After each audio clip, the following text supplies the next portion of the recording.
welcome everybody to episode 78 of the ADV podcasts.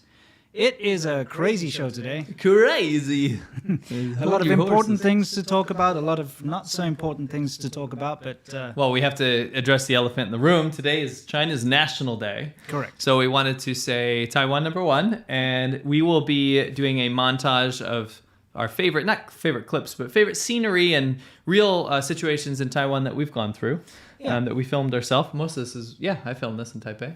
Yeah. So we're going to have all of Taiwan's best scenery to commemorate China's National Day. Well, I wouldn't say best scenery, but some scenery. Well, I mean, stuff that we enjoy. Yeah, exactly. Anyway, guys, let's get started, shall we? We have echo. I'm going to check my reliable source. Okay, please check your reliable source. I don't think my reliable source is coming through. Mm-hmm. Why would there be echo? I guess, can you move your mic? I just turned my mic off. Okay, we'll see. Just move yours that way. Open it on your phone, we'll see. Oh, okay, that's a good idea. Mm-hmm. Oh my gosh. Okay, guys. Still an echo apparently. So well, let's find out if there's still echo. If there is still echo, we'll deal with it. But I'm gonna beat you up if you're lying. We'll find out very soon. There's no echo? Winston has echo. Do I have echo? Yeah, you're echo. Really? You're still echo. You gotta move your mic, dude. Hello? Just keep I don't think that's down. it. It's ridiculous. It's the same as always. Yeah, it's better with mic further. It is. Oh, really? Okay. Fine. Hopefully that took care of the echo. All right, guys. Let's get into it. Let's go into what's new. This is where we talk about what's new specifically to do with China. So let's see. What is new? Well, we've got some friends to bring back for all of you guys here. You might recognize the SerpentZA. For those of you who don't know the SerpentZA, can you give them an introduction? SerpentZA is, well, if you guys are new here, the OG fans are going to know very near and dear to their heart what SerpentZA is. But SerpentZA is a type of fashion / movement / kind of club of people in China, and it's usually migrant factory workers, so low-income people. They're demonized by society. They're looked down upon by society. They think they look like scumbags. We love them. We think that it's hard to be a migrant worker in China when you're away from your family and friends and you're in a new place, especially in China where every area is super regionalized. So people from local areas in China, they will look down on people from other areas, right? Mm-hmm. So the SerpentZA, echo is worse, by the way. This is really annoying me. Okay. Give me a second. I will remove my microphone from the whole system and create it again. I think it's the only way. All right, so let's get that out of there. You guys are seeing this technical difficulty stuff, but guess what? At the end, I'll cut it out in post. No, you won't. I will. I'll use the YouTube editor. Okay. All right, let me just get this right. So they can enjoy this. Sea Milk does not have an echo on Winston's mic. So yeah, it's your mic. You know what we're going to do is we're going to do something here. What are we going to do? You'll see. I don't want surprises on the live show. It's going to be a surprise. I don't like that. Okay.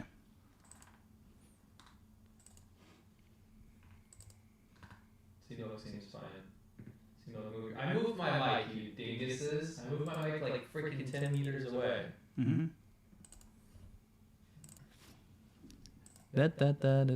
Try now. It's going to take a couple seconds because there's delay. Yeah. Could be the room.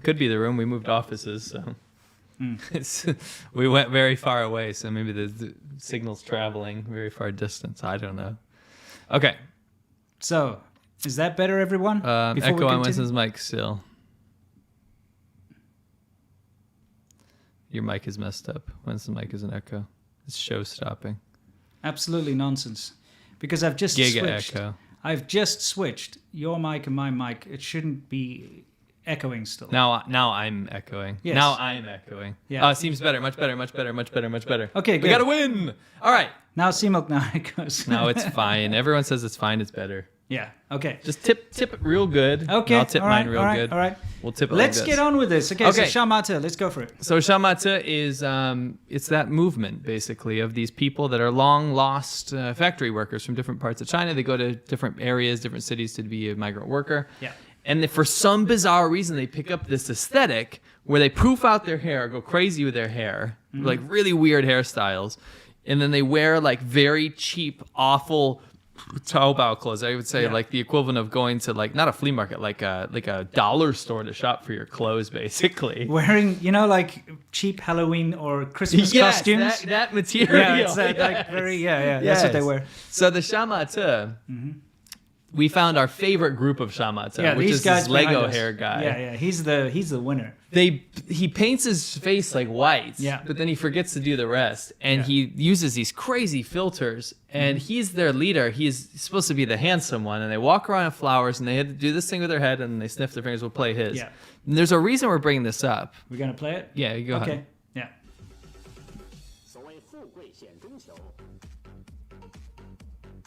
This is your typical SerpentZA example. This is his crew. Yeah. We know these guys like the back of our hand. He replied to one of my comments in awesome. Chinese. Yeah, you've seen this all before. If you've been watching the show, you've seen these guys. These are in their new videos, so I just wanted to update you guys. But I wanted to update you for a reason, because right after this is their latest one that they've dropped. Look at these guys. They're getting in there. Sniffing the finger thing. I don't get the sniff thing. It's very... Only they do that. Yeah. It's a very SerpentZA thing to do. Yeah. So check this out. Pause this. We got a new crew on deck. Yeah. We want you guys to help us name them. Yeah. So the original group, we're gonna put out a poll to see what you guys like better. But what I wanted to say is that there's a new crew and they have beef. Yeah. They're beefing with each other. They're stitching each other's videos, and they're going at each other's throats, because this new crew are the new SerpentZA on the block. They think they're much more handsome, much cooler, and they are getting a following. They are actually getting a following. So this SerpentZA group, I want you guys to name both of them. We'll go through the videos real quick so you guys can get a feel for them. Yeah, so let's take a look at the new challenger. Here comes a new challenger. Yes. And for those of you who are wondering why the volume's so low, we're doing that because we don't want copyright claims. Because one thing about the Chinese internet, Chinese TikTok and Chinese everything is that they use copyright songs freely. They just use anything because they don't care about copyright there. But if you play it on YouTube, you get nailed. So that's why it's so low. Damn. What a boss. Look at these guys. Look at the filter. I mean, this guy's going up against Lego Hair Dude, and he's only got 2 crew members. But I will say... What's with the teddy bear t-shirt? The teddy bear's hanging off his shirt. Yeah, I know. It's really bizarre. Like, save me. Look how like Look at badass the they are, crew. like walking around. Wow. What a crew. Yeah. So, I have an honorable mention here as well. Okay, these are the 2 cronies of the new crew. But look at, what a surprise. What do you think they're doing? What do you think? Oh, it's just the bros. Where's the leader? He's not in that one. Okay, so pause this. Okay. This is like the straggling crew. Yeah, okay. These guys, I feel like we're trying to keep up with Lego Hair guys. Yes. They have the same sort of lineup, but they are using such an extreme face slimming filter, which they use in China. Yeah, it's like warping the galaxy around them. Look at their head versus their like. I know, it's look just at their insane. nose. So I'll play let's watch this. These guys we're kicking them out. We just want to see their stuff. Yeah, let's see. They don't have any confidence either. It's like just a mild sniff. Yeah, mild sniff. A bit of a whiff. He's like, oh, he's gray. He's like gray. What's it's this? The filter. Guy's an alien. I know. It's the filters. Yeah. Look. Oh, your base RB line. So I want you to go back. Okay. Real quick. All right, sure. To which one? The beginning. I want you guys to name all the way at the beginning. Not these guys. Screw those guys. Yeah. This is the OGs. Yeah, these are the OG guys. If you've seen their first episode, you'll love them. I feel like these are our bread and butter. These are our dudes. And he was nice enough to reply to me. He actually said, I said to him in Chinese, I said, we're rooting for you. Keep it up. Post more videos. You guys are super handsome, super cool. And he wrote, these foreigners on TikTok don't want to watch us. He was really disappointed. Yeah. Don't worry. They've got an international audience through us now. Yes. So, but the second crew, the one that they're beefing with, go back to them. This guy. Yeah. We need to name both crews. So pop in your ideas down here. Yeah. These dudes, to me, like play their clip one more time, are just... I shouldn't instill my opinion on you guys. You guys should come up with your own. But let's come up with the 2 crews and their names. Yeah. Let's create lore around this. try to get them to interact with us, and we'll show our conversations and stuff. It should be quite fun. Yeah, exactly. Anyway, let us know on the subreddit. Make memes out of it, please. It'll be fun. And then we'll find a name for these guys. By the way, thanks for putting up with our technical difficulties. You know, Yes. having since moved into this new office, it's all still, there's a couple of glitches. Soundproofing and stuff's not all up yet, but I think we've sorted it out. Yeah. Anyway, so that's a little update on Shamata. Before we move on to our next segment, we've got a couple of little memes that came up on our subreddit. For those of you who don't know, we have a subreddit, ADVChina, on Reddit, so reddit.com/r/ADVChina. If you just want to have a couple of laughs and giggles and talk about things that we did in the show and make some memes and stuff, it's always good. So feel free to join. So we're going to look at one or two of those memes quickly. Let me just fast forward past these alien guys, and there we go. I like this one. This if you can give some context onto that one. Well, Seamilk doesn't like the way Australians in particular like to shorten words. Just the slang is not. Instead of saying breakfast, they say brekkie. And instead of a biscuit, it's bicky. And have a ciggy, instead of have a cigarette, that kind of thing. So this is like Seamilk. I got a lot of hate after that, by the way. Look, I apologize. I like Australia. No, me too. But I will agree with you. I don't like that kind of. Yeah. It's very. You guys don't do that in South Africa. No, people do. Don't forget, South Africa is a mix. Not everyone does that. Some people do that. It's a mix of, all the sort of, colony type mentality that you had from Australia and New Zealand. It's the same kind of thing, right? So you got a lot of the same colloquialisms going around. So you do have some people that say brekkie and whatnot, but we've got our own special words that are thrown in there all the time. Afrikaans mixed in and things like that. That makes sense. It makes sense that there would be a mix. It's like, you're sickling with something means you're struggling with something, that kind of thing. We just throw it all in there. Anyway, I digress. Probably time for us to answer a couple of super chats before we head on to our next segment. What do you think? Yeah, sounds good. Okay, cool. So King says, we'll be studying for finals, so I can't make it today, but here's $5 dues as the show of support. Well, that really kind of fits into what the meme we just looked at. I appreciate it. One Love from Singapore says, wonderful start to my Saturday mornings here in Singapore. Thanks, gents. Stay safe. Thank you very much. Thank you. Power Shift. China said it will crack down on IP theft ahead of the Beijing 22 games.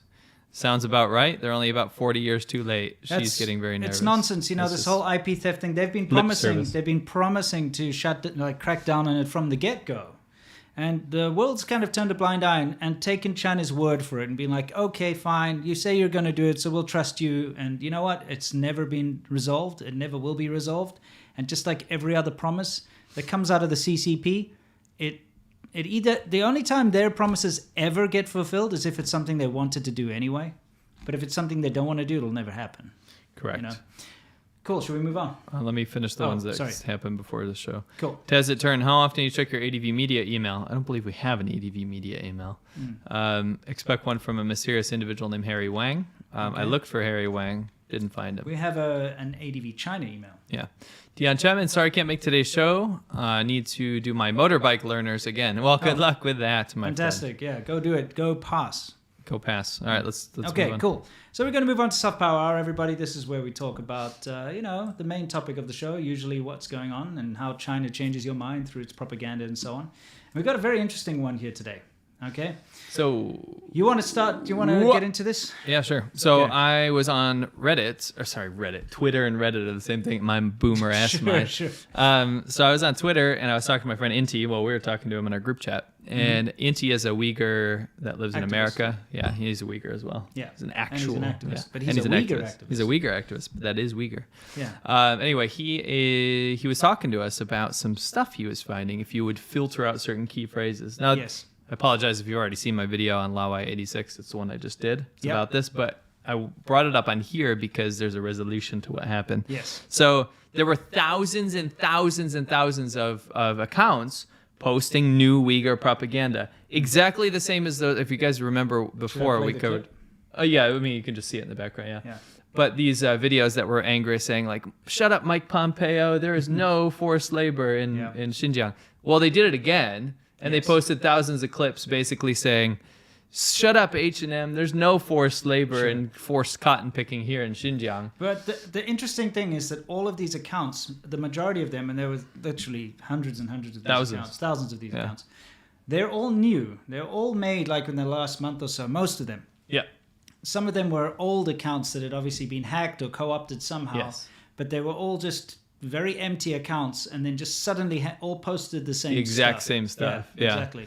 So, I put out that video and I just wanted to show the resolution, which is about to show up here. All of these accounts, when I was going through, most of them, like you said, were these new accounts. And then some of them were these, I think, hacked accounts. Because a lot of them were European accounts that stopped posting in 2016. Yeah, so abandoned. They were probably abandoned, had very bad security, or somebody could claim them, You can sometimes claim that's my account. You have to prove something. They probably have a way of doing that. Probably, if it's been abandoned.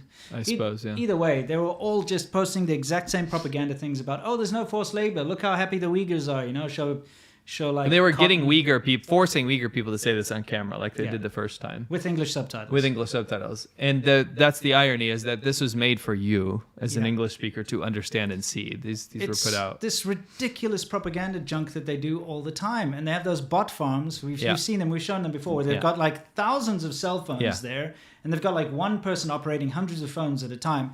Just, but take a look what happened. Yeah. Look how many of the accounts were suspended.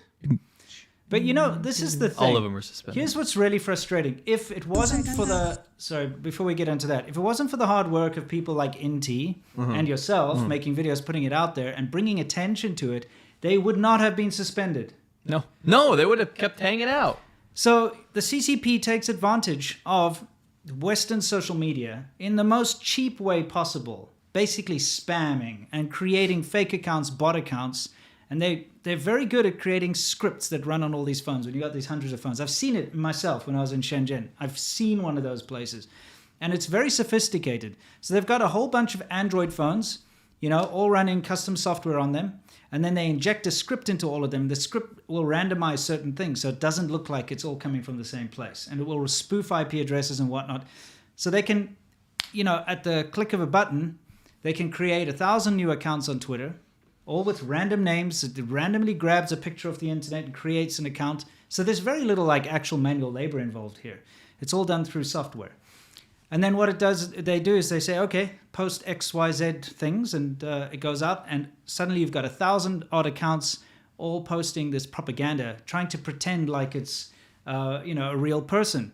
And those accounts will randomly follow like 4 or 5 big accounts on Twitter. Yeah, like HBO. And they'll just randomly. So it looks Bloomberg. like they are kind of independent people, organic. And this is something that the Western world, especially Western social media companies, need to wake up to. It's this base abuse of the system to push Chinese propaganda, and it slips through the cracks because number one, there's a language barrier. And that always is the case. People don't see, they won't be able to see because a lot of it's in Chinese. The usernames are in Chinese and stuff. And it looks like, that's probably right to a lot of people. Yeah. So there's a language barrier that gets in the way. There are cultural and politically correct barriers that get in the way as well. People are worried about like, maybe we shouldn't target Chinese accounts because it'll make us look racist. That kind of thing. That gets in the way as well. And they take advantage of this and spam the crap out of everyone to the detriment of the Uyghur people and also just to the detriment of everybody out there. Think about all the resources that are wasted on this crap. Yeah. Just from an IT perspective, the fact that you've got databases and servers having to run and process this crap, bandwidth being used up for this asinine garbage propaganda, it just pisses me off. And these companies are, like Twitter and so on, are actually just running at a loss because of this shit. They should actually kick into high gear and start banning this. Honestly, they need to be a little bit more sophisticated, and it shouldn't be up to people like Inti, yourself, myself, and other people to constantly point out to them that this is the Chinese government taking advantage of their system in order for them to take action. This shouldn't be allowed. Can I say something, though? Yeah.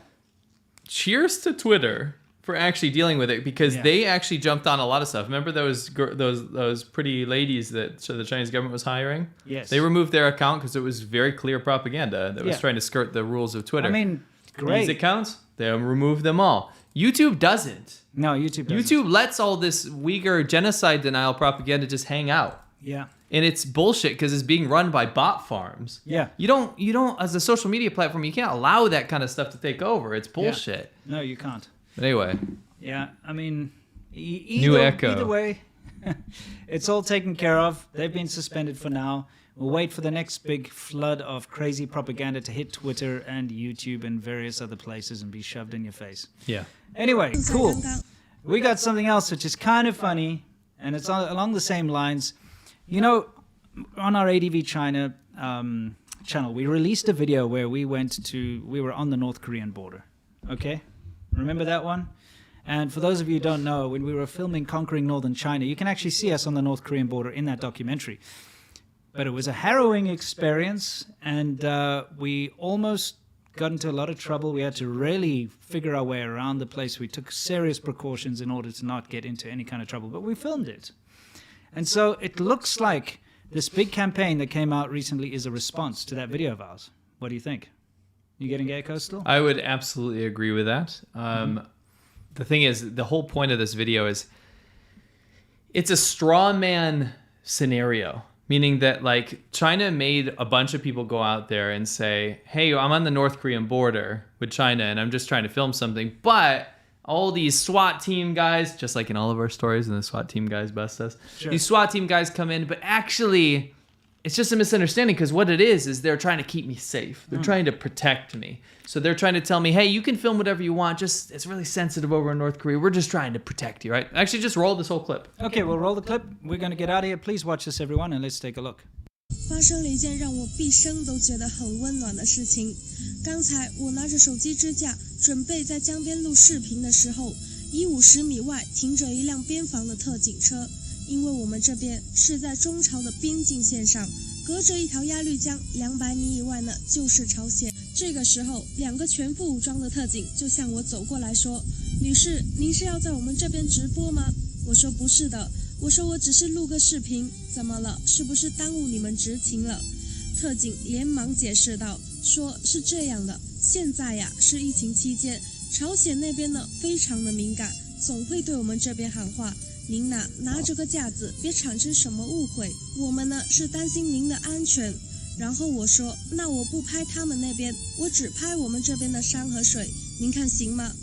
然后一个战士想了想说：“行，那我们就不耽误您工作了。” I'm gonna go out on a limb and say, I think Winston and I had something to do with this video, you know, due to the fact that we just put out a video called On the North Korean Border, How We Got Away from the Police in China.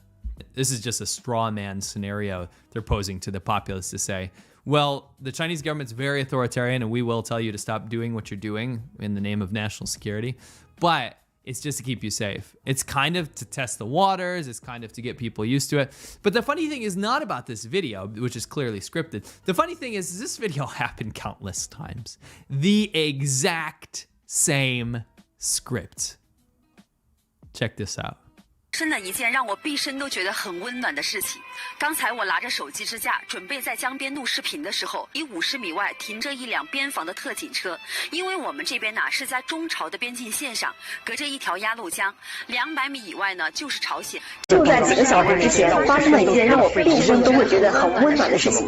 今天下午，我拿着手机支架，准备在江边拍摄视频的时候。 And then even one guy that kind of screwed up and said, well, we're kind of near the China-Japan border, you know, on the Yellow Sea. And just 200 meters away is Japan. 因为我们这里呢是中日的边境线，隔着一片黄海，前方200米呢就是日本。200 meters away is Japan. 前方200米呢就是日本。 I think this guy, unfortunately, should be coached a little bit on geography to know that that's literally impossible. Okay, we're back. So for everyone out there, we've switched to one microphone to eliminate any kind of echo. Eliminate any kind of echo? Echo. Anyway, so yes. Long story short, that was this another. So at the same time, what I wanted to get at, there's at the same time of those Uyghur videos that came out over and over again. They're all the same script. Yes. There's no forced labor in Xinjiang. This is all nonsense. We are very angry that you're slandering Xinjiang. Over and over, copy paste. These guys copy paste. This is not organic. Okay, No. And actually, I follow a lot of Chinese media. Yeah. Go figure. I follow a lot of Chinese media, and I was reading through an actual post. Someone made a post about these copy videos. Yeah. And they were talking, and this is super nationalist, like high-level nationalist board. I'm talking about like it has connections to the military in China. And they were talking about how this was not a government initiative, had nothing to do with the government. These are just very nationalist people that want to get views. Why would that script get views? It was rote memorization. Yes. Over and over and over again for this. There's nothing cool about saying this. Yeah. This is the kind of shit that doesn't get traction in China because it's boring. Yes. It was clear propaganda. Not only that, with us foreigners that got paid Yeah. the other It's day crazy. to say the exact same thing. And how safe they feel in China. How safe they feel in China. We're on top of this crappy propaganda, and that's the it all problem. came out at the same time. It's very low effort. The Chinese government, they have such a huge budget for their propaganda, but guess what? You know what they end up spending that 300 billion or whatever 300 million, whatever it was that they've got to spend on propaganda? Yeah. What did they end up doing? They end up hiring drunks, criminals, dodgy, weird, sycophant psychopaths, like the worst, very like, unhinged people. Bottom of the barrel Yeah. types of people, and they pay like Fiverr basically, quality level of foreigners to Yeah. go and say these stupid scripts, Right. and they pay their own people to do this kind of thing like this, Yeah. like what we've just seen. It's embarrassing, and that's why it's so easy to spot. And I kind of hope they never up their game. Well, that was the thing. Somebody sent me some German guy. He sent me a message on Patreon, and he had a good point. Yeah. He goes, listen, when you point this stuff out as you should, you're bringing us this awareness to us, right? Yeah. But it's very clear that their quality and their attention to detail is so bad. And I explained to him, this is how the CCP works, is that a guy will, let's say a top local official in Xinjiang, right? Yeah. This guy will get an order from Beijing. He'll get a call and they'll say, hey, listen, we got $1 million for you. Yep. But you need to use it to go get 5,000 Uyghurs to get on camera and say that there's no forced labor, right? Yeah. Now, anybody with 2 brain cells that is going out there to make a propaganda campaign like that believable will go and try to maybe organically do it. Like if I was a head of propaganda and I had no moral bones in my body and was going to make excuses for genocide, what I would do is I would go and then film a Uyghur person. Yes. And it would be completely organic and then maybe cut it together properly, right? Not sit down, read the script, memorize the script, look into the camera and like, I'm not forced to do any, you know what I mean? Sure. Make an organic conversation and then you can edit it in post to make it believable. But that would require time, money, editors, film equipment, all this kind of stuff, right? Yes. So what they do is they scattershot it. They go out there and they call a bunch of people that have no idea what they're doing Yes. to go and do that. They're like, oh yeah, my cousin is in film. Oh, my friend, he went to whatever local community college for audio. Yeah. And they'll be like, okay, yeah, I know this Uyghur down the road, right? And it turns into absolute crap because it's loss of corruption because the guy at the top took the money from Beijing and kept most of it himself. And you can vouch for this. That's pretty much how China works. Absolutely. That's why stuff is so bad quality in China, right? Now, the guy's point, the German guy said, if you point out their bad propaganda, which is already quite obvious to us, aren't you helping them the next time around? Yes. And the point of my video was, yes, actually I did, because they tried to fix some of the inaccuracies in their previous propaganda. But they do it so badly yet again because they're so goddamn greedy. Yes. And it's great. Like, if this is as good as it gets, then I'll be happy. Absolutely. You know? So we've seen a lot of ramp up of nationalism before the National Day holiday, which is just today, October 1st. It is one of the big holidays in China. This is where everyone gets like a week off, okay? Yeah. And it's crazy. You do not want to be traveling during this time in China. Oh, boy. It is the worst. Sardines. Yeah, it's just because, the way China works is you don't, in a Western company, usually you can save up your off days, your sick leave, your annual leave, and you can kind of schedule when you can go Yes. on holiday. It doesn't work that way in China. You only go on holiday when the state allows you to go on holiday. So it's these state mandated holidays. Right. So you have to understand, now 1.4 billion people all of a sudden are off Right. for a week. Correct. Okay, some of them are forced to kind of work extra hours and overtime, but most of the people are not working right now. So now they travel. Yeah. And everyone plans to travel during this week. And it is chaos. One of my clients when I was in Shenzhen, now I told this ages ago, so most of you probably haven't heard this, but they decided that they would take a day trip to the beach, Damesha. And Damesha normally takes an hour to drive from downtown Shenzhen to get to Dameisha, right?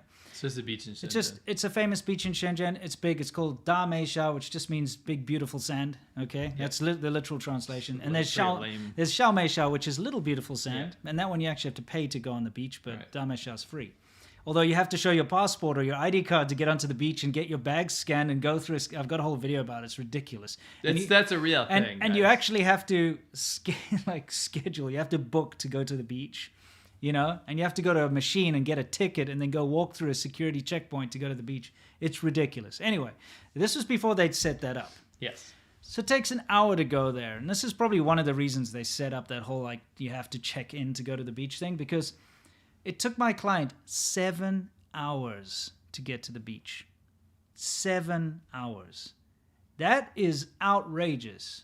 And it's something like what? It's equivalent of 20 miles away or 15 miles away from downtown. 15, 20 miles away. It's really not far from where they live downtown. Yeah. But it took them 7 hours. And once they were in that traffic, they couldn't get out. So might as well walk.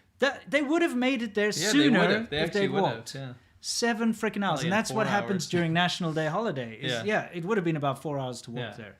It's so stupid. So everybody's on the trains. Everyone's going to all the tourist spots. All the tourist destinations get destroyed. Yes. You know, they've got beautiful tourist destinations in China where you go to see a beautiful mountain or you see a beautiful lake or something. Yeah. By the time the National Day holiday is over, it takes a year for that place to recover from the tourists, just the litter and the trampling of the plants and the destruction that comes along with just this mass of people going there. So it's kind of crazy. You can look it up online and see what the Great Wall looks like during this time. Yeah. It's just what's funny is this is exactly when COVID would go crazy and spread, but there will be no cases. Well, China will say that there's no cases. No. So yeah, it's kind of crazy. Anyway, so that's what's happening right now. And in the lead up to this, of course, the big victory for China was the Meng Wanzhou thing. Those of you who've been following the whole Princess Meng, my video that'll probably be released tomorrow or Sunday at the latest is covering that. So, we don't need to go in depth too much with that. But the fact of the matter is, it was a big victory. We can talk a little bit about it. Yeah, we will talk a bit about it. I'm just saying we don't need to go super in depth. We got other things to cover. Sure. The fact of the matter is that was a big win for the nationalists because they saw it as a national victory and proof that China has become a powerful country. And that is one of the big messages that's been put out in all media, all newspapers, all websites have been basically blasting this out there, that this proves that China is a powerful country now that can change, the way the rest of the world deals with China. And China's power is why she was released and not charged. Okay? But we've seen a lot of other nationalist crap creep up, kind of like what you see in the background here. Do you want to describe what this is? So here's this do not blame the children. But blame the school. If you're in China, by the way, during any kind of big national holiday, nationalist kind of thing, all the kindergartens and all the middle schools and high schools, they put on these shows. Yes. You've been there. And it's usually some nationalist themed thing where they go around and shoot Japanese or they, dress up in the old communist stuff like this. But yeah, please explain what's going on. So here we have some kids LARPing at the direction of their teachers, probably LARPing as the Cultural Revolution victims and Red Guards, I should say. The oppressors. So basically, the oppressors. Yeah. So during the Cultural Revolution, Chairman Mao said we must destroy intellectuals, we must destroy culture, we must destroy anything that is bourgeoisie, and make sure that the new China can be born out of the ashes of that, right? And a really horrible symptom of the Cultural Revolution was taking landlords, teachers, anybody with an education, and putting placards around them, beating them in public, shaming them. Yeah. They'd spit on them, they'd slap them. Some of them got murdered. Oh yeah, they'd be beaten to death. It was called struggle sessions. Put dunce caps on them, but the most famous thing was the placard. Yes, and they put a placard on their neck, and they'd parade them around the town while the Red Guards, which were the youngsters fighting for Mao, would beat up their teachers and spit on their teachers. This is what you're seeing here. Yeah. This is them LARPing as the Red Guards. And this is a positive thing, by the way. This is seen as a positive thing. It is. And the poor little boy Look how he's dressed as well. See, he's dressed in fine silk clothing. Because they were trying to destroy Chinese culture. He's wearing Chinese clothes. Well, and it's also this whole class struggle. Yeah. It's like, look, here is a rich person. He's our enemy. We are the people, the proletariat or whatever. Let's, destroy landlords, And the placard says 大道地主, which means yeah. punch the landlords, Wait, 大道, beat yeah, like down, beat them away. beat down, punch them away. Yeah. Punch landlords. And it says 大道军阀. Yeah. 军阀. It's a warlord. Warlord. So the warlords were anyone that was like a counter-revolutionary. Yeah, counter-revolutionary Japanese people, the Kuomintang. Not people, it was the armies. Yeah, The armies. yeah. The Kuomintang, the foreign. The Kuomintang were whatever. the nationalist party. So prior to the basically, communists. this was quite a common slogan to put around the people's neck. It's just like, basically destroy landlords and destroy warlords. Yes. Yeah. Now, I wanted to say something here. You know how China keeps banning, the Chinese government keeps banning effeminate males? Yeah. This kid's in big trouble because got the lipstick teachers on. dolled him up in lipstick. You need to tell the audience how common this is. Super common. They make the little boys look like little girls. They do. Like, and when I used to But teach, they're so against it now. yeah, What happened? when I used to teach kindergarten, they would often have these little shows that they put on, and very often they would put women's makeup on the little boys. Almost lipstick, always. eyeshadow. It's a necessity. You know, it was. They put more on the boys than the girls. It's true. Yeah. And it was kind of weird. Yeah, It's I mean, kind of like, weird. Think what you want about that. I just think it's weird that they're going ape shit about banning all that stuff. And I'm they, sure it you know, won't. It won't. won't affect It's the kind of kids. strange. Kids They're immune. They're immune to a lot of things. Yeah. You know what I mean? They're not immune to kidnapping. No, no, certainly not. Anyway, that's a dark path we don't need to go down right now. Anyway, so Seen just some shit, guys.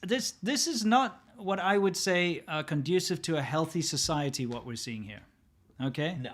This is teaching your children that this kind of behavior is okay and making them dress up like that and using it as a tool of nationalism. See, they're all carrying the 5-star, Yes. the Chinese flag there, and they're all like dressed up as those stupid communist brain-dead Red Guard that went and killed their teachers and ratted out their parents and all these terrible things that the Red Guard did in this crazy fervor, all waving little Mao Zedong's red book and whatnot. This is not what you should be teaching your 5-year-old kid. They all look like they're about 5 over there. You know, Yeah, I think guess. it's about 5. Yeah, I think 5, it's a very poor state of affairs. I mean, the same age kids, they put them into plays where they're actually shooting people, and it's not funny shooting like No. Elmer Fudd. No, it's not. It's Yeah, not. it's very like it's good. war LARPing. Yeah, it's unfortunate. I mean, imagine that's your childhood. It's not very good. And We're getting- the thing is, it's all about like attacking your own people, which is even worse. Right. We're getting some people saying that China just banned Final Fantasy, Oh, really? which actually ties into something we're going to be covering. If that's the case, then I would believe it. Because let's move on a little bit here. Let's see. We've got something else we got coming all up. kinds of good stuff Yeah, today. yeah, we are. Just we'll really, get like, there. Harping We'll get on there. this LARPing picture of this landlord. I think it's beaten. tragic. I really It hate is it. like I hate it. I saw some people joking like, "Oh, look at all that he's got so many ladies." Stop. That's not funny. No, they're beating him They're to freaking- death. and they're also children. Yeah, we got to talk about these power outages in Yeah, China. that's their next topic. Okay. So. So here's a little meme. It's like the glamorous national birthday, and you've got 2 communists blowing out a candle of a cake for the. I believe this is a Taiwanese artist. by It the must way. be. So they blow out the candle, and then it all goes dark, and then they're like, "Oh no, we forgot the power's run out." For those of you at home listening, That's a shame for the people that have to deal with yeah. it. Let's talk about this for a while. China has an energy shortage right now, okay? And it's a bit complicated, but it basically boils down to the fact that they have a coal shortage, which just came out of nowhere, and they weren't forewarned about this. And this is the way China works. It's very Chabador, you know. They Yes. kind of push things away. If there's a problem, people are apt to not talk about it until it really kind of hits you in the face, because they try their best to defer the situation for as long as possible, because they don't want to get into trouble themselves. That's right? correct. So what happened is they've got a coal shortage. Now, they wouldn't have a coal shortage if they hadn't put this like boycott on Australian coal last October. And it's kind of an unofficial boycott where they were just like, nah, in order to It punish... was for face. Yeah, and it was in order to punish Australia for daring to question the origins of COVID and that kind of thing, right? So they love to punish Australia by banning their wine, putting high tariffs on their goods, completely outright banning their stuff, saying that COVID comes from their meat. They love to blame Australia for all their shortcomings. because it's an easy scapegoat. Well, I mean, I'll quote the one of the, was it a foreign minister who said, was it a foreign minister or was it a journalist in China that said Australia is the gum on the bottom of China's shoe? Well, that was in state media. In state yes, media, it sorry, was. yeah. And Zhao Lijian put the picture of the Australian soldier like slitting the throat of an Afghan child and all that. It's really, China's are really terrible towards Australia. They treat Australia like shit, and Australia just takes it, bends over and says, please give me some more. Honestly, that's what it's been like for the longest time. Yeah. Until anyway, recently, yeah, very, very recently it's been different. It's a big progress recently. Well, I mean, it's because the CCP has infiltrated all ranks of Australian government, all of them, and influenced all the politicians with bribe money and with like gifts and all this crap, and they've bought up all the real estate there, so all the land belongs to China anyway, you know, in one way or the other. So it's kind of crazy. Australia, I get it. You're in a terrible situation right now. It's not good. Anyway, the fact of the matter is, in order to punish Australia, they banned the import of Australian coal. Made up some excuse. Australia got nuclear subs. Yeah, well, exactly. But the fact of the matter is, that was a bad move on Beijing's part. Yep. Because now they have a coal shortage, Yep. which would have been averted if they were having all this coal coming in from Australia. Yeah. There are all sorts of other demands that have suddenly crept up, and that's because, you know, we've got this COVID recovery thing going on, where things are kind of getting back to normal, to the point of view where people are, at least in America and some other countries, people are kind of going about their normal lives again. They're buying things that they would normally buy again. Hey, it's Halloween, let's buy Halloween decorations. Let's go get ready for Thanksgiving and Christmas. We're going to go buy stuff, right? You still get some crappy countries where everyone's still under lockdown because the governments are junk. Actually, I think Australia is kind of doing that, isn't it? South Africa's still doing it. Lots of countries that I know people are still kind of stuck at home. It's awful, and I feel for you guys. It's terrible. Yeah. And I hope that situation changes soon. But what I'm saying is there's been this kind of recovery. And so people are buying again. So the demand for Chinese manufacturing has now suddenly shot through the roof again, because it was in a big lull for a long time. So, you know, the factories are kind of downplayed for a while. They weren't being used as much. All of a sudden, we got to turn the lights on. We got to pump out more stuff. Big demand for electricity. Huge demand. And now China has this weird situation where they've put a cap on the price of electricity. So the Chinese government has mandated that the electrical companies may not charge more for electricity. But because there's so much demand now, the price of coal has gone up. So the big power generating, you know, like the coal plants. 60% of China's energy comes from coal. Yeah, and it all comes from, most of it comes from overseas. Yeah. It's imported from India and from Australia, well, previously Australia, various other places. Mongolia, places like that. So anyway, the price of coal's gone up, but they're not allowed to charge more for electricity. So rather than charge more, because they're not allowed to, they're actually just delivering less electricity. Right. And so now there's less electricity to go around. Right. So what's happening now is it's being rationed, basically. And just like in South Africa for the last couple of decades or whatever, they have what's called load shedding. So what'll happen is more key areas will receive power, but then they'll shut down the power in outlying areas. Now, this has been going on in Shenzhen since I got there. Right. Because Shenzhen is an incredibly important city for China.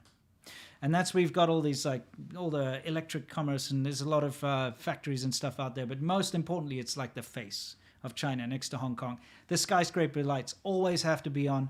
You cannot ever have that city go dark. So what happens is they take outlying cities like Dongguan or the outlying areas like Bao'an or further out, and they cut the power there whenever there's a shortage in Shenzhen and send it to Shenzhen. And that's kind of what they're doing now, is they are cutting the power from... Can you show the map? Oh, yeah, let's get that map up there. Give me a second. Yeah, we actually have a power cutting map. We'll get back to our other stuff in a minute. Where is this power cutting map of yours? Right there. There we go. Okay, I'm going to bring it up in the background. Okay, these are where we're seeing power shortages and power outages in China, and that's a lot of China. Up to 44% of their industry right now is affected by this. Yeah. That's almost half. Yeah. Now, people on the ground that I've been talking to have told me that factories, you know, in the bigger cities, you're still not seeing any kind of outages, really, in the bigger sort of first-tier cities. Yeah. Up north, it's a little different. Yeah. I'm talking about down south. But factories are not allowed to operate for days at a time because they've got caps on the amount of power they can use. the Chinese government's trying to blow some bullshit up everyone's ass to tell them that it's because they're trying to reach carbon neutral emissions or something. But it's not that at all. It's simply because they have a coal shortage and they cannot meet the demand of the power. Remember, China's the only country that's, rather than scaling back on coal power plants, they're building more. They've been building more and more and more, and their carbon emissions have been going up and up and up year over year. So it's got nothing to do with the environment, but they're trying to play that angle to save some face because now the power is going out in various places. So that's pretty much the be-all and the end-all of it. Some areas of China, the residential districts have been hit pretty hard, so people have no lights, and it's a bit of a worry because winter's coming. All right, Game of Thrones. Yeah, and winter in China is brutal up north. Yeah. Okay? Yeah. And without electricity for heating, we're going to see a big problem. So apparently, the government's kind of told everyone, don't worry, we're going to make sure that there's going to be enough electricity for heat and stuff. They told everyone this, but how they're going to pull it off properly, I don't know. So now for my 2 cents. Yes. Play the media in the background. This part pictures. or... I just got some pictures after that. Okay, yeah, cool. So your coal thing reminded me. I hate coal more than anything in the world, and I'll tell you why. Because when you talked about getting coal from Mongolia, here's some pictures of the power outages in China right now. Yeah. I used to live in Inner Mongolia. Yeah. So the truck routes to go into China, like Beijing and all the outlying areas, it would start in Outer Mongolia, and they'd go on these roads, and they would make actual it's like a freaking roller coaster when you're riding your motorcycle on these roads because you're locked in to these ridges because they don't repave them. The trucks are so overloaded for the infrastructure of the road network that it's like a train. They're like driving on rails. I know what you mean. It's terrifying when you're on a motorcycle, and that's the roads I had to live around. Yeah. Anyway, just some footage of some power plants and stuff in China. But how is China going to spin this? Well, huge, massive loss of face for the Chinese government because here we're in a situation again where, yes, we can be an authoritarian government where we take your rights away. You have to listen to us. We have mass surveillance all over the place as long as we give you power, education, and the ability to earn money, right? Yeah. Take those things away, all of a sudden people question things, right? Yeah. So how do they spin this? Well, now what the Chinese government is doing or insinuating is that we've deliberately turned off the power so we can hit those demands for carbon emission reduction. Now, if you guys didn't know, China is the greatest emitter of carbon emissions. By far, almost compared to all the major countries combined, they make more carbon emissions, right? They actually increase their carbon emissions instead of decreasing them. The U.S. is decreasing carbon emissions. Most countries are decreasing. Yes, China is increasing their carbon emissions. I don't know how people tend to look at China as some sort of example for green technology and how we need to work together on climate change when they aren't working at all. No. So what China's doing is spinning this and saying, look, we're going to take a huge, drastic hit to carbon emissions so they can get those statistics and then show the rest of the world that they're leading by example. When in fact it's just load shedding and they can't actually keep the lights on, right? No, yeah. It's not intentional, but it does have a symptom. And now I mark my words, I've rarely been wrong. We've rarely been wrong in this show. You will see politicians that will start using China as an example for green technology and carbon emission reduction because they will take the data from this power outage. Yes. Mark my words. And do not let any politician in your country use this as an example because it's propaganda and it is not it's not a long-term solution. China is totally increasing carbon outputs. Yes. Increasing. That doesn't mean any other country should increase. Yes. It means don't use and partner with China because it's some sort of grand narrative that climate change is a global problem. It is a global problem. Yes. And everyone else is playing their part except for China. They're irresponsible about it. That's the thing. Don't buy into it. We'll do a whole episode on that. You know, the green technology lie. We actually do have an episode on ADVChina. We do. It needs an update. We'll get back to it. One. Anyway, let's backpedal a little bit back to the whole Final Fantasy thing and back to the whole feminine men thing because we got something to show you. This is kind of a trend that I've been seeing in China for a while now. Yeah. Where you get guys, they'll put on a little bit of makeup and they use like a face filter because these beauty filters are insane in China. You've never seen anything like it. You can take your phone, put it in front of your face. It will turn you into the most beautiful woman you've ever seen. Okay? And I mean, you can actually see an example in the background here of this guy. Okay, this is a famous Weibo. This is not random. This is a famous Weibo guy. This is a famous guy, so... Just play it. Yeah. So he turns himself into a... It's a trap! Shit, sorry. You ruined it. I ruined it. Okay. God damn.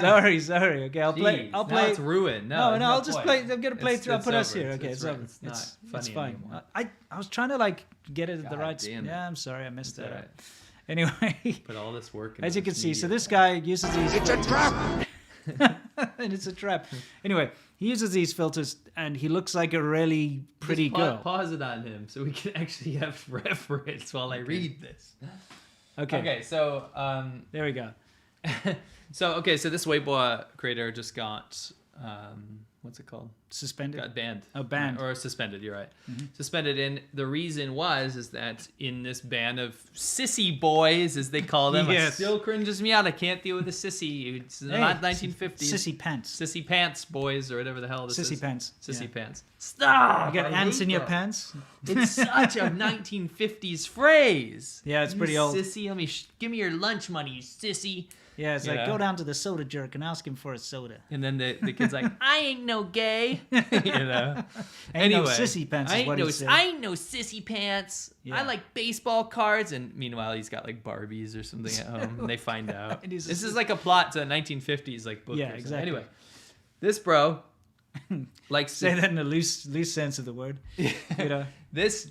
I mean, the he's... sister. This is just like dude, and Yeah. he likes to trick people. Yeah. This is a long time thing. You know, like the whole trans thing and all that stuff in the West. Hmm. That obviously exists elsewhere, especially in China. But I mean, also in China. I shouldn't say especially. Also in China. But the difference is that this whole trap thing, the trapping the people thing, that's been a long time tradition. Like you said, it's not a cross-dressing thing necessarily. It's not a LGBT thing necessarily. On Chinese internet, it's always been a trick. Yeah. It's always like some guy and he's like turns out to be some like nerdy dude. You know, it's always been a trick. It's like an actual like, trap. People are like, oh wow, it's such a Yeah. sexy Oh, girl or wow. something. That's like, whoa. Yeah, and it's oh, like you a got dude. me. You got me. It's me. always been Yeah. a thing. Yeah. It's always been a thing. It's less to like get people like revved up and like sexually attracted. It's more like gotcha. Yeah, I got you. I'm And actually a guy. This is what happens a lot on Chinese media, especially on Douyin and stuff. Mm-hmm. And this bro got suspended, and there was a new memo that updated the guidelines for the Sissy Pants thing specifically for video games. Okay. So let me read this to you. The memo says that any titles of video games, titles that feature queer, romance, or effeminate males are likely not to be approved for licensing. So there goes half of like Japanese games. Yeah, because there's a effeminate lot males. of, and also the wording they're using is no more androgynous characters. Well, I'll keep reading. Yeah. If regulators can't tell the character's gender immediately, the setting of the characters could be considered problematic and red flags will be raised. Social justice people and people that are very much at the forefront of gay and trans rights and all this kind of stuff. Do not support China. More power to you, but what the hell are you doing? Yeah. Some of you, when you look at China as some socialist example, because they hate this shit, dude. They do. The government absolutely hates it. Let me read this to you again. If regulators can't tell the character's gender immediately, the setting of the characters could be considered problematic and red flags will be raised. Yes. I mean, we're talking about... There ain't no gender fluid in That's China. what I was going to say. The West is getting super progressive and going down this thing of you know, non-binary and like you have different pronouns and all this kind of 78 stuff. genders or something. That's and more power to you. You're in a free country. You do what you want, and I support whatever you believe in. Now the problem is that China is often used as a golden poster boy For some reason. for social programs and what's it called? A progression. Yes. I don't understand. They're Me neither. literally regressionist. Yes. So- So, like, if you cannot immediately tell that it's a boy Yes. or a girl or a male or a female, then it's a red flag, and we're Right. probably going to ban your game.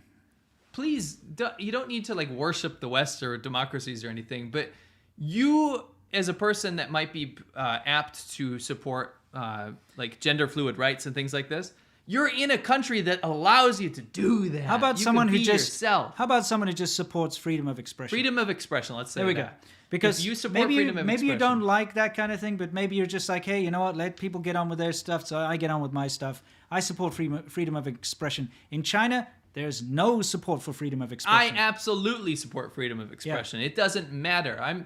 It doesn't matter if you agree or disagree with something. Freedom of expression is key, Yes. and that is something China.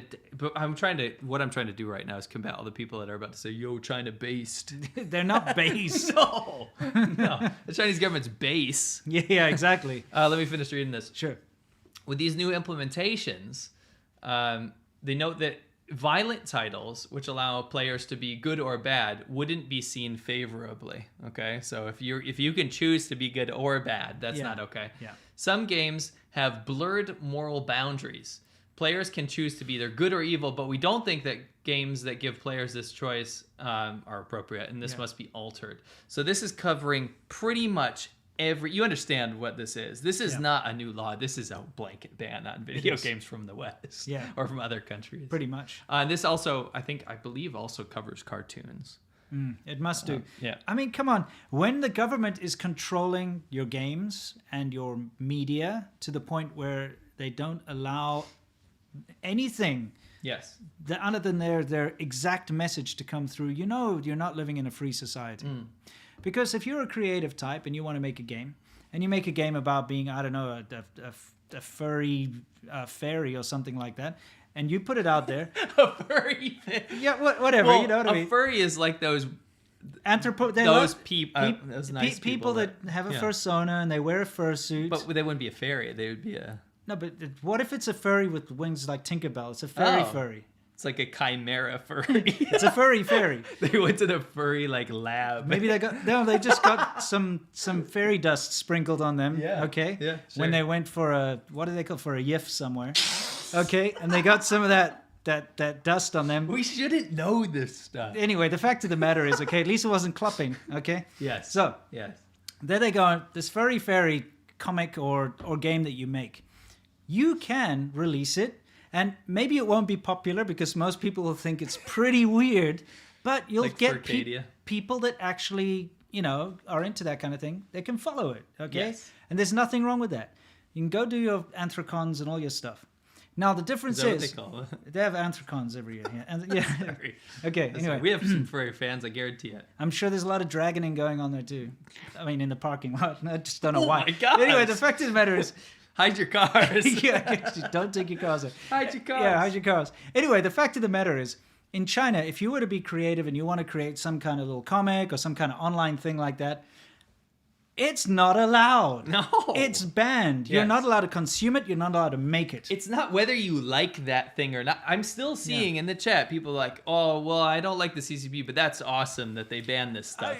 The thing is, you cannot take that attitude because as much as you might be wringing your hands saying like, that's great because I hate furry fairies and I don't want furry fairy stuff around me or anywhere in the society, you have to understand that they apply that to everything.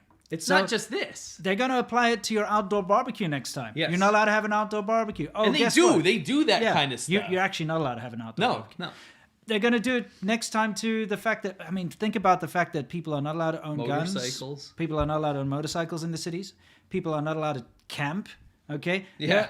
There are so many things that you just cannot do in China. All your freedoms get taken away. Or they're very much corralled into one state-run thing. Exactly. Oh, if you can camp, you can only camp in this one kind of place, and you're not allowed to swim in the sea at night. And correct. And that's the truth. Yes. You can't. Yes. When you go to any beach in China and you try to swim in the sea, if it's like past 6 p.m. or something, you'll get called out. Dude, if you try to swim in a lake in China, people scream at you. Yeah, that's just you have to understand.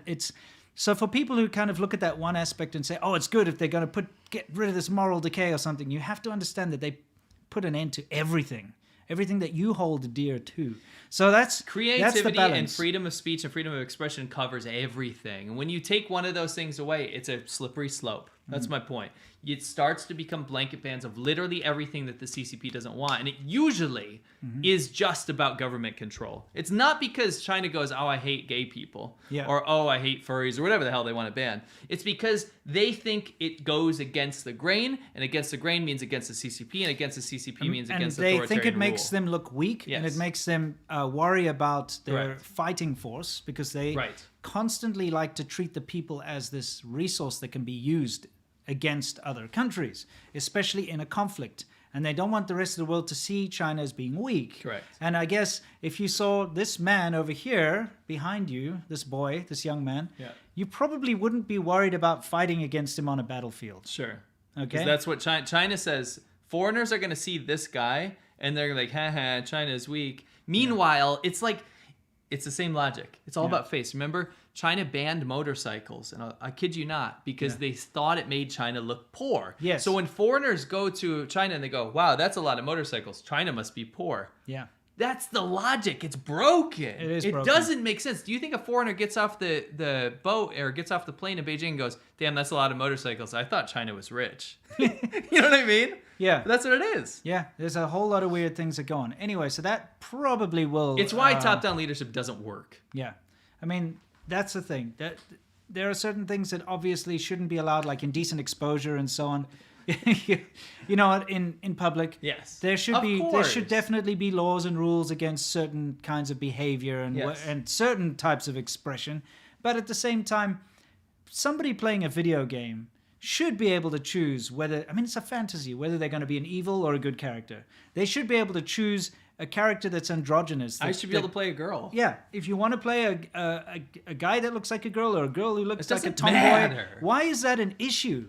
Why does it have to be doesn't stopped? matter. And I'll tell you why. It is just veiled attempt to get rid of all media from the outside world. Yeah. It is. They want homegrown media to be the only thing that people can choose from. Good. It's very easy for them to point at a Japanese anime Yep. or a Japanese game, a Final Fantasy or something, and say, that man looks like a girl. Screw that. It's banned. That's what we're seeing. Yeah, and it's an easy way for them to force it out. You know what I mean? China, I got to tell you, CCP, you're not going to get rid of gay people in your country by banning this stuff. No, there's a lot of gay people in China. Yeah, no shit, in every country. But there are people in China, and a lot of people in China that don't think gay people exist in China. Yeah, they don't. And that's the issue is, you know, I don't know if I've told this before, and I say this a lot, but one of my girlfriends in China in the beginning, she had a very good gay friend, like a best friend type thing, right? So we hung out a lot, and he had a kind of a butch boyfriend. Yeah. And the butch boyfriend had to pretend to have a girlfriend to his family, Same even though he my was gay rich. friends He do, he owned like a clothing company or something. He's a rich dude.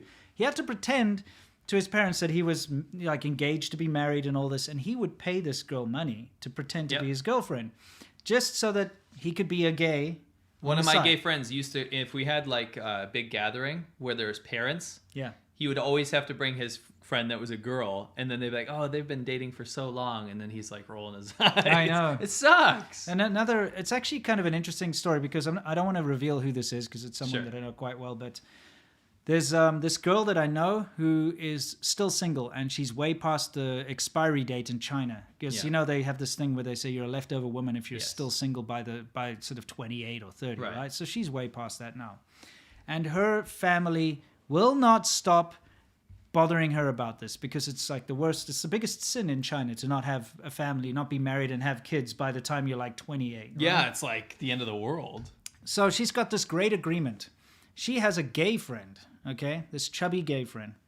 Not a very good looking guy, but it doesn't matter because she's like not a Lego? very good looking Is he girl. like Lego No. guy? Anyway, no, the fact of the matter is she's got this gay friend. And they have this kind of pact. So whenever there's a family meeting on either side, they go to each other's family meetings and pretend to be dating. So she's single. She's not interested in a relationship. She's chosen her path in life, okay? So he stands in as her boyfriend and she stands in as his girlfriend. And they constantly being pestered, like, when are you going to get married and stuff. They're like, oh, you know, we want to get the money together. You know, that. So they always have excuses, but it works out really well for them. Yeah. You know? It does. And I actually ran into, this is the most crazy thing. A lot of guys that you'll find out later after getting to know them that they're gay, but they're married with kids. And it's devastating because it rips the family apart because they have to go live a secret life. Yeah. Right? And then usually their wife finds out and it causes some massive thing. But, you know, then they agree that, go do whatever you want. But then, you know, it's really bad. That, like, The people wife have gets to live. jealous because he dresses better than her. Yeah, exactly. You know? Better taste. Yeah. You know? Yeah. Anyway, long story short, we're getting off topic. Yeah. It goes back to this. These blanket bans are going to kick China's ass in the end because, and again, I'm never a doomsday guy. I never think that the CCP is going to collapse. We both, we actually don't think the CCP is going to collapse. Sure. Their effect on the outside world can be mitigated if you're educated about them. That's why we do what we do. But I think these little things, these blanket bans they keep trying, are really going to not rile up protests and things like this, but they're going to make people start. It's going to be the seeds of dissatisfaction. But you know what it's going to do is it's just going to suck the soul That's the problem. out of China. Yeah. What little soul there is left after the Cultural Revolution and all that. People there are like everyone else, okay? They want to live a fulfilling life. They want to be themselves. The kids love reading comics and watching cartoons and playing video games. pretending to be things, in the little time that they're given anyway, because they have to study all the time. But, they're just normal human beings, and they're standing up against this immovable rock of a government that is just bearing down on them all the time and forcing things on them, and they have to accept it. You cannot not accept what the government does. Correct. So guess what? Now you can't read fun, interesting cartoons anymore. Now all your stuff that you read and you watch is all bullshit nationalist stuff where they've got little bunny rabbits with communist outfits on, and it's some people. nationalist bullshit about waving a red flag and being proud of it. It's awful. So you're basically going to suck the soul and the joy out of society, I agree. and it's going to be hollow and garbage again. I want to end with this. Yeah. Don't you think it's a little ironic, the statement about like if you can choose to be good or evil? Yeah. They're going to ban games that you can choose to be good or evil. They don't want people to choose to be good. That's why. Yeah. I was going to say, they allow or they force kids to hang placards on each other and beat the landlord and talk about murdering all of the Japanese soldiers. Yes. And they dramatize that in cartoons where they show the good communists killing all of the Japanese people. That's okay. Yeah, that's okay. That's fine. Oh, and also setting your grandpa's house on fire. Yes, tying him up and getting him drunk. Yeah. Tying him up and setting him on fire. Because he's a landlord. Yeah. Yeah. Oh, because he's Or a whatever. traitor or he's whatever. a traitor or whatever the hell. Anyway. We've got a little clip behind us here of the, which was from this morning actually, very early morning, kind of yesterday for us to be honest. But this is the flag raising ceremony for the National Day in China, and I don't see any black swans, unfortunately. No, not this cleared time. them all out. Not this time. They actually got it. I love how they color grade it to make it look like there's blue in the sky, but it's actually just clouds. Yeah, it's kind of interesting. They have a really hard time in Beijing getting good weather when it's not polluted. They shut factories down and do all that usually before these events for like a week or two or even a month to try and force a blue sky day. Right. Correct. Yeah. And it normally doesn't work out, unfortunately. I don't know why we're giving any press to this flag raising ceremony. I want to say I disrespect this day because it commemorates not China. Yeah. This is a bastardization of the day. I hate October 1st because it's a bad holiday. And people say, oh, you're against China. No. This is the CCP's holiday, not China's holiday. That's this correct. is National Day not for China. This is National Day for the Gongchandang, which Yes. is the Communist Party.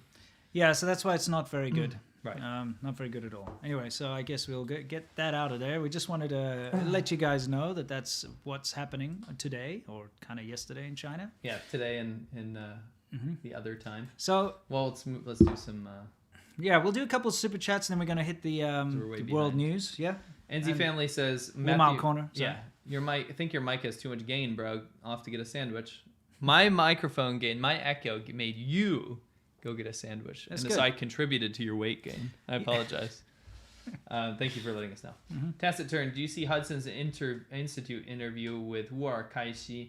He fought against the CCP for human rights abuses for most of his life, beginning in Tiananmen. Yes, actually, patrons sent us that. Thank you very much.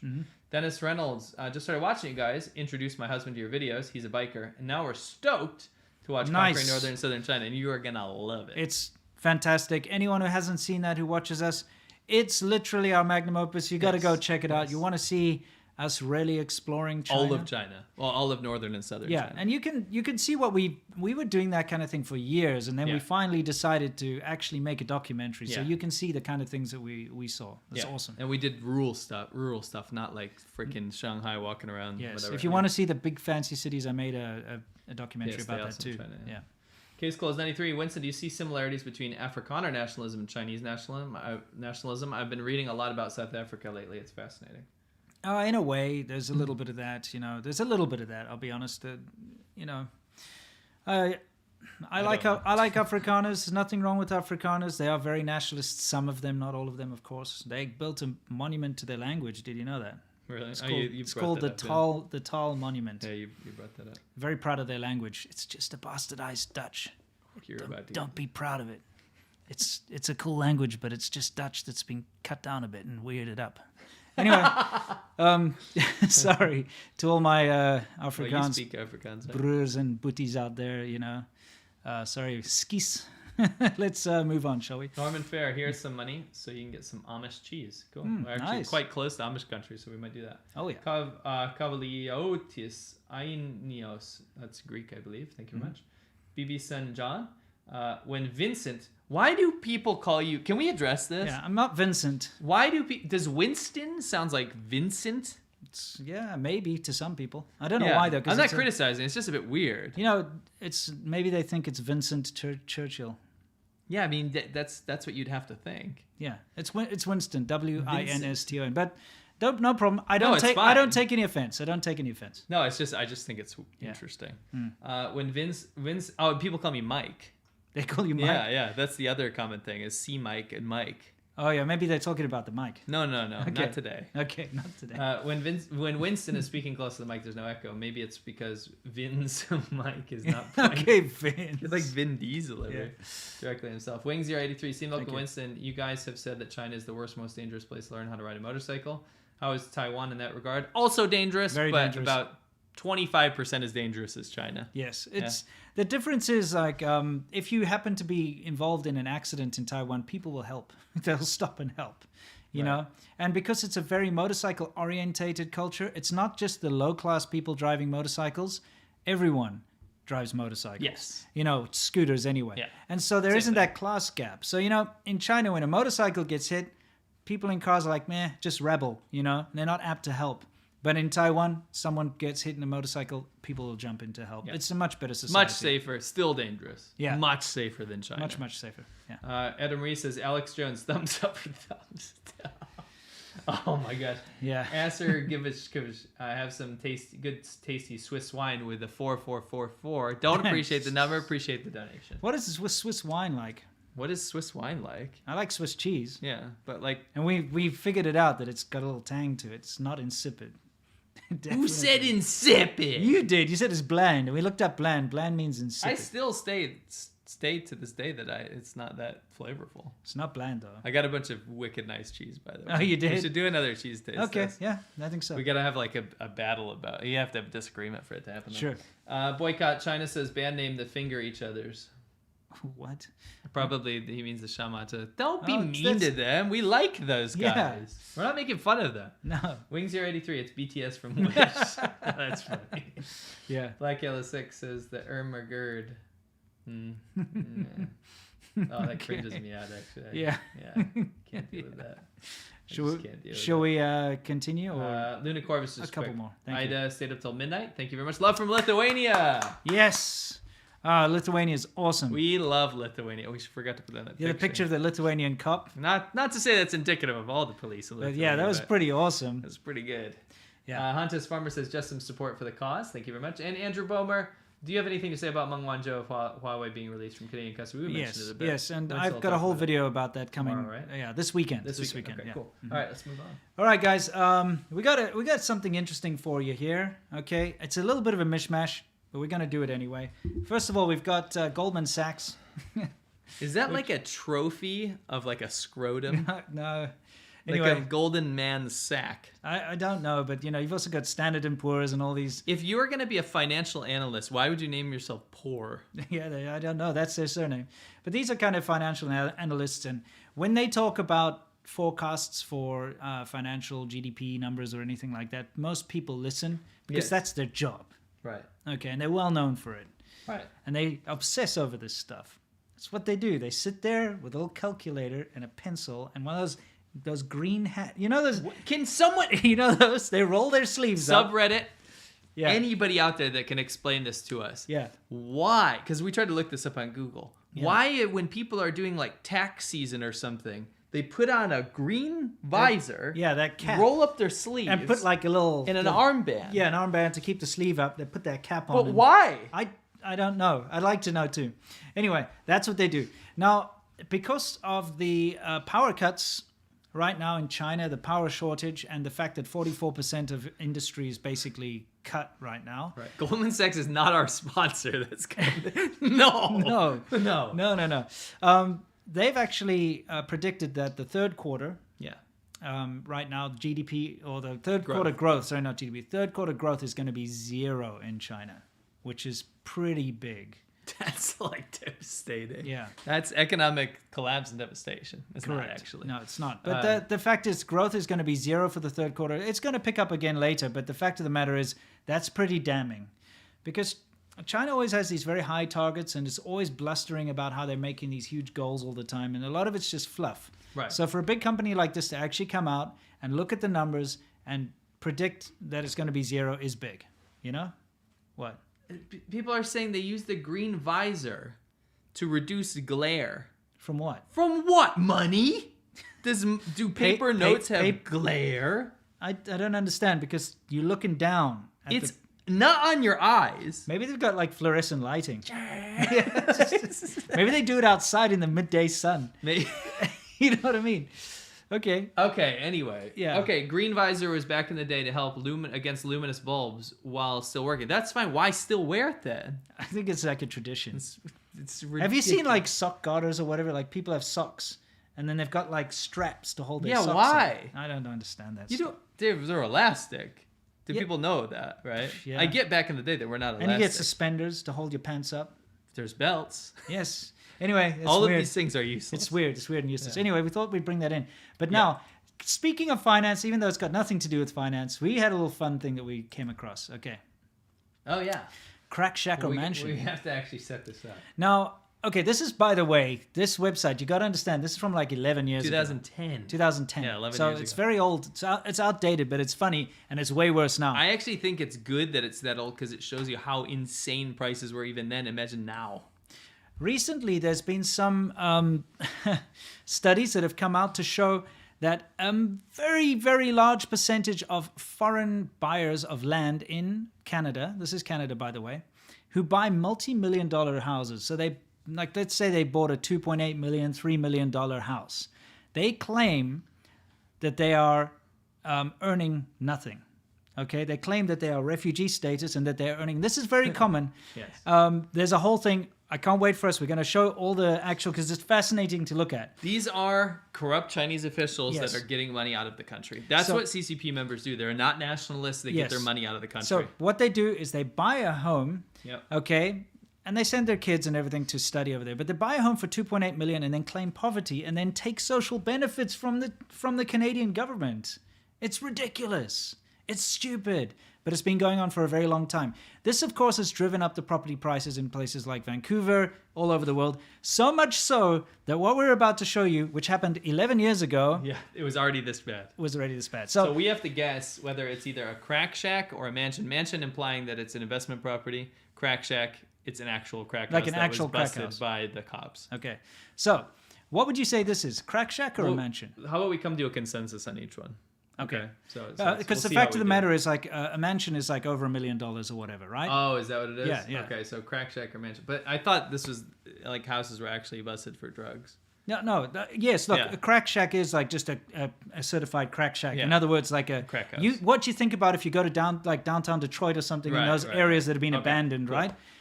So this is Vancouver. I guess that would. I'm gonna say a mansion just because it's not like decrepit. What about Okay, you? you're correct. Yeah. The value of that property is $1.18 million Canadian dollars. Okay, let's see. What about this I'll one? alternate. You Okay. can- you can go. I mean, that looks like kind of a mansion to me. It's huge. I mean, it's not a nice, super nice house. It's okay. it's a It was a certified. crack shack. Okay, but you know what they It's like do? I busted for meth Yeah. or something. I feel like what they do is they take these pictures are probably not from within Vancouver, probably like all over the states and stuff, different places. Oh, okay. So that was a drug house. Yeah, this is a crack shack. Okay, what about this one? Crack shack or a mansion? That's definitely There's a crack freaking shack. tree That's growing why out the it's window. gotta be a crack shack. Okay. Wrong. What? $1.78 million Vancouver mansion. Bit of paint and you can flip this for $2 million next month. Wow. Yeah. You see, Wow. something you have to understand is that the reason why you see these ridiculous houses at such high prices is that the Chinese buyers specifically target areas around certain schools. It's very important because what they do, the school district is super important. So they send what's called parachute kids over. Okay, so they just get dropped off. In other words, the parents don't come with them. So they send their parachute kids to study in specific schools or universities. So they need to buy housing around that university. Yeah. And so that's why these things go up. And you'll get these ridiculous prices. By the way, this is only Canadian dollars, so it's like $6. Okay, all right. Now, this, come on. What do you think? That's a crack shack. Definitely. If I ever saw yes, it. that Yeah, is. that's I mean, they are cooking meth in that. Yeah, lab. exactly. It's a lab. Well, this looks pretty big. That's probably like a 1,500 square foot house. That, okay, in my hometown, that house would be like 60, 70 grand. Yeah. Well, yeah, it is a mansion. 1.9 million. Wow. And that's 11 years ago. Okay. All right. What do we got next? That looks terrible to me. That actually makes me depressed. There's definitely drugs going on there. You think so? Yeah. Okay. Crack shack? Nope. It's a $1 million Vancouver mansion. Son, go to law school and you could own this in 30 years. Holy shit. And this was 11 years ago. Imagine it's probably 3-4 million now. Yeah. Yeah. Wow. If you go look, it's absolutely out of this world. Now that's a crack shack if ever I saw one. They're cooking drugs. Yeah, in there. they're cooking things on the roof. Yeah. Okay. Okay. Crack shack. What about this one? That looks terrible to me. Wow, that again, in my hometown, upstate New York, 70 grand. Okay. I'm gonna say it's a mansion. Okay. And yes, $1.5 million for that. Oh. Wow. Do you understand what you could buy for $1.5 million if you went to like Oklahoma or something? Anywhere. You could buy like a town. Yeah. You know what I mean? Dude, even some decently developed areas, you could be fine. Dude, $1.5 million could get you a beachfront property somewhere in LA. Yeah, actually could. It would be small. But you could get like a condo or something. That's actually, when you say it like that, there are properties not too far from where we used to live that would cost this much on the beach. On the beach. Okay, wait, what? I don't know. What is that? That's the end of the world. Is what okay, that crack is. shack. That's definitely yes. a crack shack. Okay. It said Vancouver has no historic buildings. That's probably a mansion. Yes, 1.14 million. That tiny little house. Wow, that's got to be a crack. It's got to be a crack shack. Yeah. Okay. Yes. Okay. We'll just do a couple more of these. No, we got to get the. We're gonna get the whole thing. Okay. What about this? Just to go against the grain, let's say it's a mansion. Yes, $1 million for that one. The word vintage sells guitars. Why not house? Vintage house. I want to cry at this. That house. looks terrible. That's got to be a crack shack. It's gotta be. No, it's a $1.3 million mansion. Oh my god! The essence of what's attracting the Asian market. What they Why need does to it say is not that? the Asian market. They need to say the CCP corrupt getting money. All these officials do this, guys. Yes, they do. They're not investing back into China. They're getting their money out. Oh, absolutely. That's a disgusting house. Oh my god. 1.3 million? Okay, what about this deserted looking thing? That's got to be a crack shack, right? No, it's a 1.76 million. You know what? This is actually a thing. A lot of people complain about this. The reason why this runs down like this is a lot of those CCP officials, they buy it to speculate. They don't live there, right? No. That's the issue. So they buy it and they leave it empty. Right. So it runs down. Right. And you can see that this front lawn and everything, like everything's growing through the concrete and all that. If someone was living there, it probably looked pretty good. My problem is imagine you're a Chinese person that actually wants to immigrate. That's fine. Go buy a house. You're going to live there. You have just as much rights as any local person to do so. I don't care about that. Yeah. But the people that don't live there, that these corrupt officials, screw yourself, and dude. They screw it up because they buy up all these properties and no one lives in them, and that ramps up the property market. It's actually just a bank account for them. It is. That's all it is. It is. All right. Okay, what? That's a crack shack. That's definitely a crack shack. SWAT team or something. What do you rate? I mean, that's probably a mansion. Wow. It shouldn't be. It's only 719,000. That one's come down. I mean, this is 11 years ago. Bad, though. That's worthless. Yeah. Okay. Wow. We got 11 right out of 16. You are now a certified realtor. Go out there and sell some houses. Apparently, it's a sequel. Do it some other time. Yeah, we'll do it some other time for sure. But I mean, it just shows you how ridiculous things get when corrupt CCP officials go all over the place. It does. All right, excellent. So let's see if we've got anything else. Just real quick. Nexo Media, I made it to a live episode. Just want to say thanks for opening my eyes. That's great. Mm-hmm. Ross, since you're from Africa and your daughter's born in the USA, would you say she's African American? No, she's not African.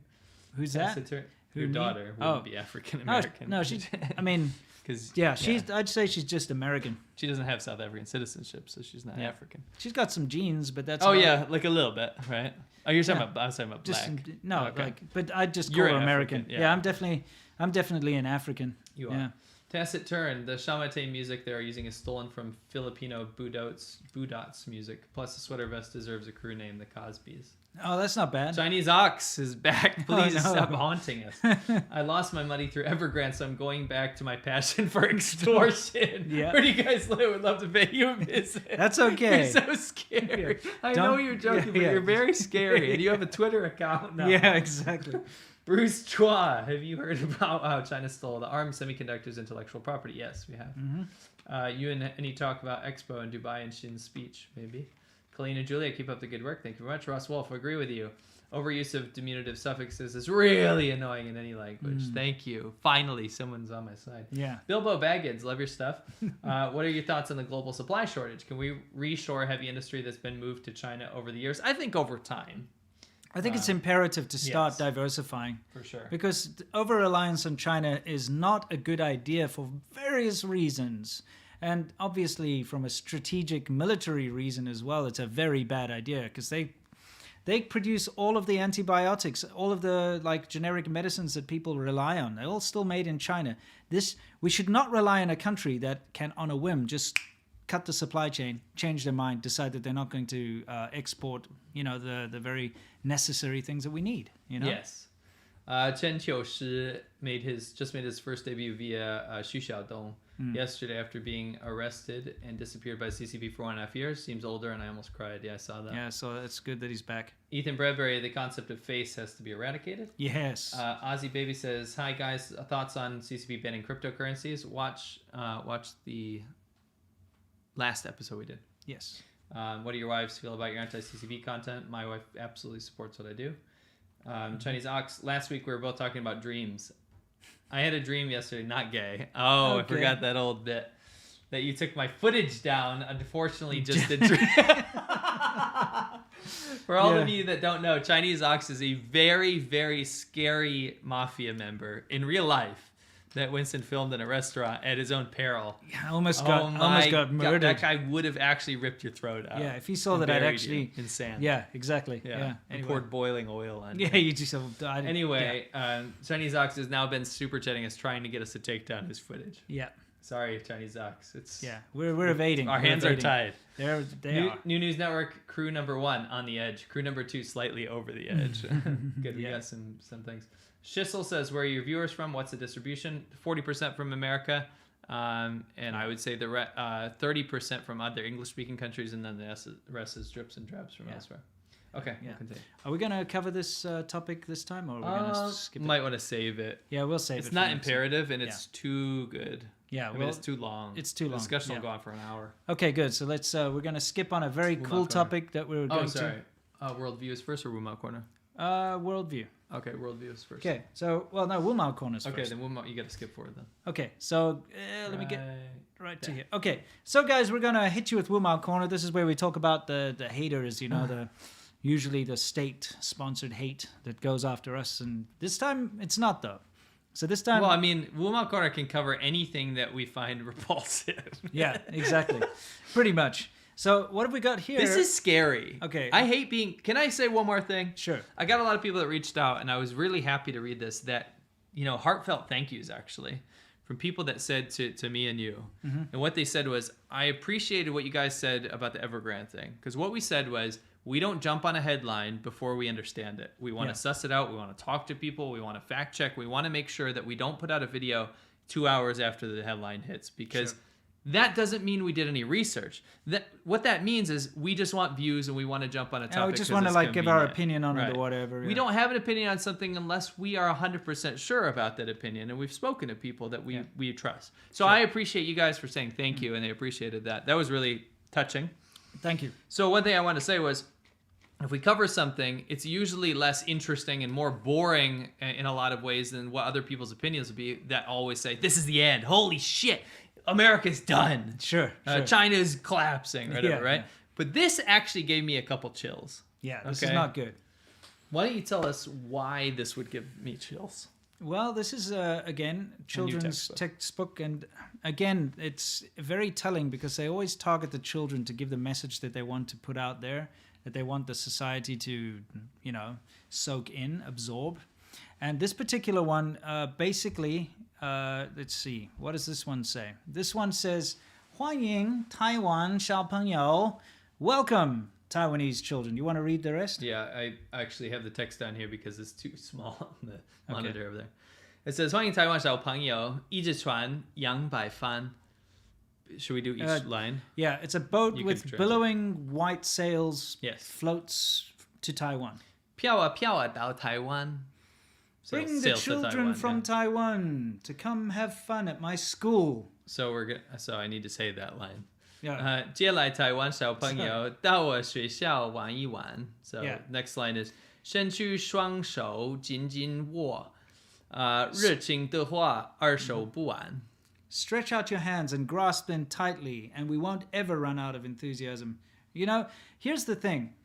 They're basically saying we're going to welcome the children of Taiwan to come and have fun at our school. In other words, we're going to invade Taiwan, take it over, and absorb Taiwan. This doesn't mean we're going to have a cross shores, like cross straits, have fun meeting. This is insinuating, and unfortunately, that they are going to invade Taiwan, and Taiwanese children will now be in China and will be reunited and live happily ever after. Yeah. And I'm not saying that this little textbook is indicative of that invasion happening. Keep that in mind. We are not fearmongers. Sure. But it is definitely in that direction of getting people ready. Like you said in your video, preparing its citizens for war. It's not that China's going to go to war. It's that if it does happen, the people are ready. Yeah. And Come this is one another yuan, one of the- have fun. It's actually terrible. It's putting your political ambitions on children. Yes.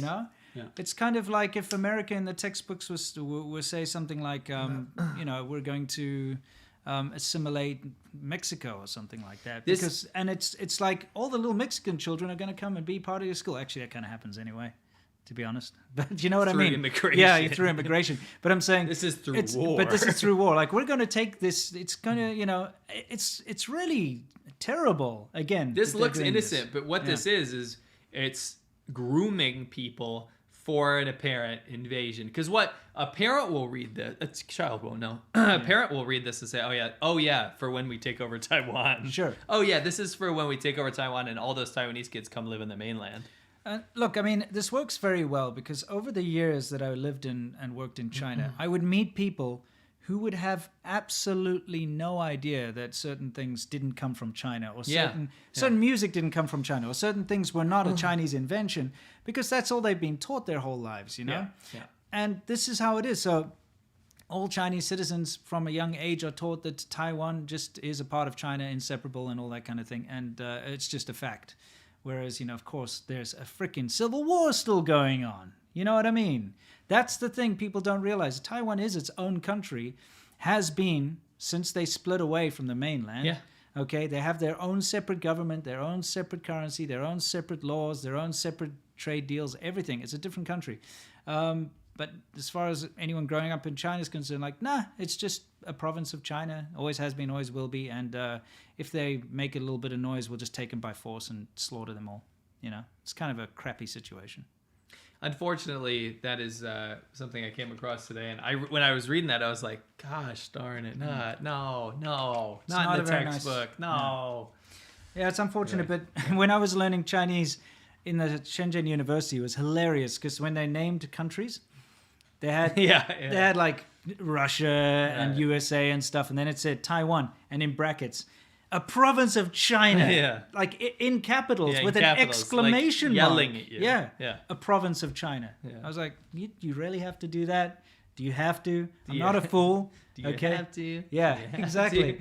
I mean, I'm a foreigner. I can make up my own mind. You're not going to brainwash me with your garbage. But they try, Did you see what they did with that free diving competition where the organizers, under pressure from Beijing, removed the Taiwanese flag?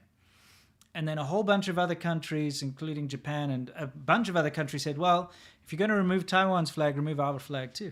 That's awesome. Go Yeah. Japan. Yeah, Japan and a bunch of other countries. That's really It's cool. really cool, yeah. That's really cool. Excellent. So, are we going to hit worldview after We'll do a couple of these. a couple questions? Okay. All right. You can't spoof the TCP. It's a three-way handshake. Shaking my head. This is networking 101. Were we talking about that at all? Yeah. I'm sure. You know, you obviously don't know your networks very well because you can spoof anything you want. Of course you can. Anyway. let's continue. Marwin Josephson, just caught you live. Finally caught you live. Cool. Enjoy this totally random amount of money. 604. Nice. Thank you. Appreciate it. Cao No says, Sun Tzu says, know thyself, know thy enemy. Exceptionalism keeps you from doing both. China did not heed their own advice for some time now. It's very true. Very true. Very true. They're gonna ban Sun Tzu at some point because it's counterintuitive. It's ridiculous though, because Sun Tzu is such a fantastic. Yeah, we read it in college. Yeah, I mean, he's such a knowledgeable strategist and everything, and he's Chinese, but they don't follow his advice. follow. They should follow his advice. Right. Someone in the crowd, gentlemen, I'm truly enjoying your show. Thank you for what you do. P.S. Winston, thanks for your last video. You're a true Chad. Thank you so Number much. one. Thank you. Ryan Jones, thanks for your videos on your own channels last weekend. Much appreciated. Keep up the good work. Thank you very much. Appreciate that. Like Mila Marsh says, the CCP used to organize middle school students, including Han students, with no pay to pick cotton in Xinjiang. That's forced labor plus child labor. You are absolutely correct. Mm-hmm. I know people that avoided the Mao forced farming thing. That Mao forced all the students to go be farmers to learn from the peasants, which was so counterintuitive, by the way. Yep. Destroyed the country. But I know some corrupt people that worked their way around that. It's pretty funny. Sorry, JPN. Wonder how, my point about that is they brag about today about how they got around communist policies, but they are pro CCP. I know, isn't it crazy? They don't see what they're doing. No, sorry, JPN. I wonder how Chinese-owned video game companies outside of China, and counting the Chinese market, are going to be affected by the crackdown on video games hugely. Massive. If their market is in China. Yes. Southern Tennessee lady, thank you very much. That's very generous of you. Thank you. Thank you for letting let people know about the truth about the CCP. I have a friend who was in one of the re-education camps that came here after the fall of Saigon. He told me very similar stories about the CCP. A lot of stories I have about my time in DC. That's awesome. I hope you can share them with us at some point. Yep. Black Halo 6, I can't believe y'all are getting your own propaganda campaign. You must be striking a nerve. Good job, fellas. Good job. It's interesting.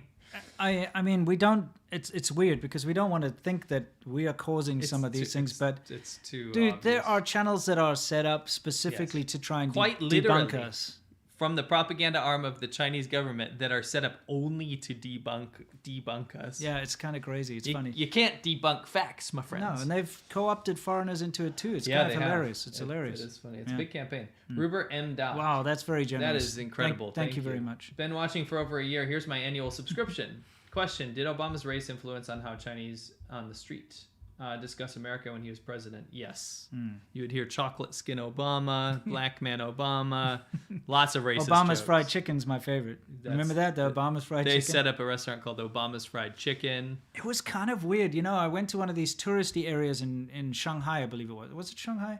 I went to a touristy area, and you know, they've got those guys who do this beautiful calligraphy. Yeah. Absolutely beautiful. And one of his big displays to kind of show off his calligraphy is he'd written Obama, you know, ma like a horse, you know, in this beautiful calligraphy. And it was like right on his store, like this massive Obama. I was like, what's going on here? That's not very traditional. Absolutely. And as racist as a lot of people were against Obama, he also became like an icon because people loved would him. have Obama backpacks on. People actually loved Obama in China. Yeah. And remember Obama's like weird half sibling brother who's like a quarter. He made like Jianbing or something? He made that Mu Shaokao. He made this barbecue. very successful, and only because he was Obama's quarter brother or whatever it is, he made this very successful chain of barbecue restaurants in Shenzhen, which then spread all over the country. And I used to go there. It was actually really cool. We'd say, we're going to Obama's tonight.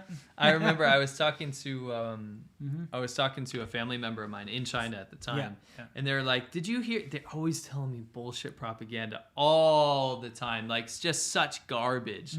About like Snowden this and blah, blah, blah, that. And did you hear this? And it's always just lie bullshit from state media or like old wives' tales. Yeah. But this family member goes, did you hear Obama's brother set up a barbecue restaurant in Shenzhen? I was like, shut up, stop. But it's true. And then it happened. It's true. Like, okay, we call it Obama's, and they used to have this disgusting draft. I think it was Kingway or something, but it was cheap. But it was in like this massive picture, so you can understand the appeal. Yeah. It's cheap, and you get this bad, huge picture for like 12 RMB or It's like something. 2% alcohol. But, Well, no, it's like 3.5. But, you know, you can understand as a bunch of drunken, stupid foreigners, we just go there and just get slaughtered and eat all this bad barbecue that would give you like diarrhea. Most people anyway. I made a video about that on my channel. You can see Obama's brother opened a. That's right. I've actually got a video about it. You can check it out. Yeah, it's really cool. Anyway, he says, keep up the real balanced journalism. Thank you. Appreciate it. I remember the Obama Sonic the Hedgehog backpack. Yes. It was a picture of Sonic, wrong colors, and it said Obama on the top. Yeah. There's also a Harry Potter version. Yes, it's hilarious. Gotta look him up. Yeah, someone will post on the subreddit. I'm sure. Maybe Sunshine, Tuxedo Nellies, and Fine Filaments. Oh, the groups. Oh, yes, Tuxedo Nellies and fine. That's kind of cool, That's actually. good. That's definitely in the repertoire here. We'll consider it. Keep up the great work. Truth is freedom. From China to Canada. Yes. Nice. Thank you. Yep. Desplash Payday is here and time to share the love. Thank you for your vital info and experiences y'all share. Thank you very much. Thank you. That's very nice. Muramasa Ninja. In 2016, the CCP made a FYP to build jets, engines. In 2021, they claimed to make jet engines better than the Russians. Seems the CCP can do anything in 5 years. # sarcasm. Yes. No, that they can't. I'll do this page and then we'll move on. Okay. Tyler Durden, do you know of any Chinese citizens outside of China affected by Evergrande and the recent developments in China? P.S. Keep up the great work. Well, we know some people that have been promised remuneration. We don't know if that'll pay out or not. There's also I know somebody who sent a lot of money overseas, from here to China to help their family invest, and they're worried about their money. You got to understand that happens a lot. I can't speak for everyone, but it's kind of a general rule that when Chinese immigrates to a different country, when a Chinese national comes to another country, they send money back to China to support their family back there. And a lot of what they do is they support investments in property. It's one of the biggest things that they help do.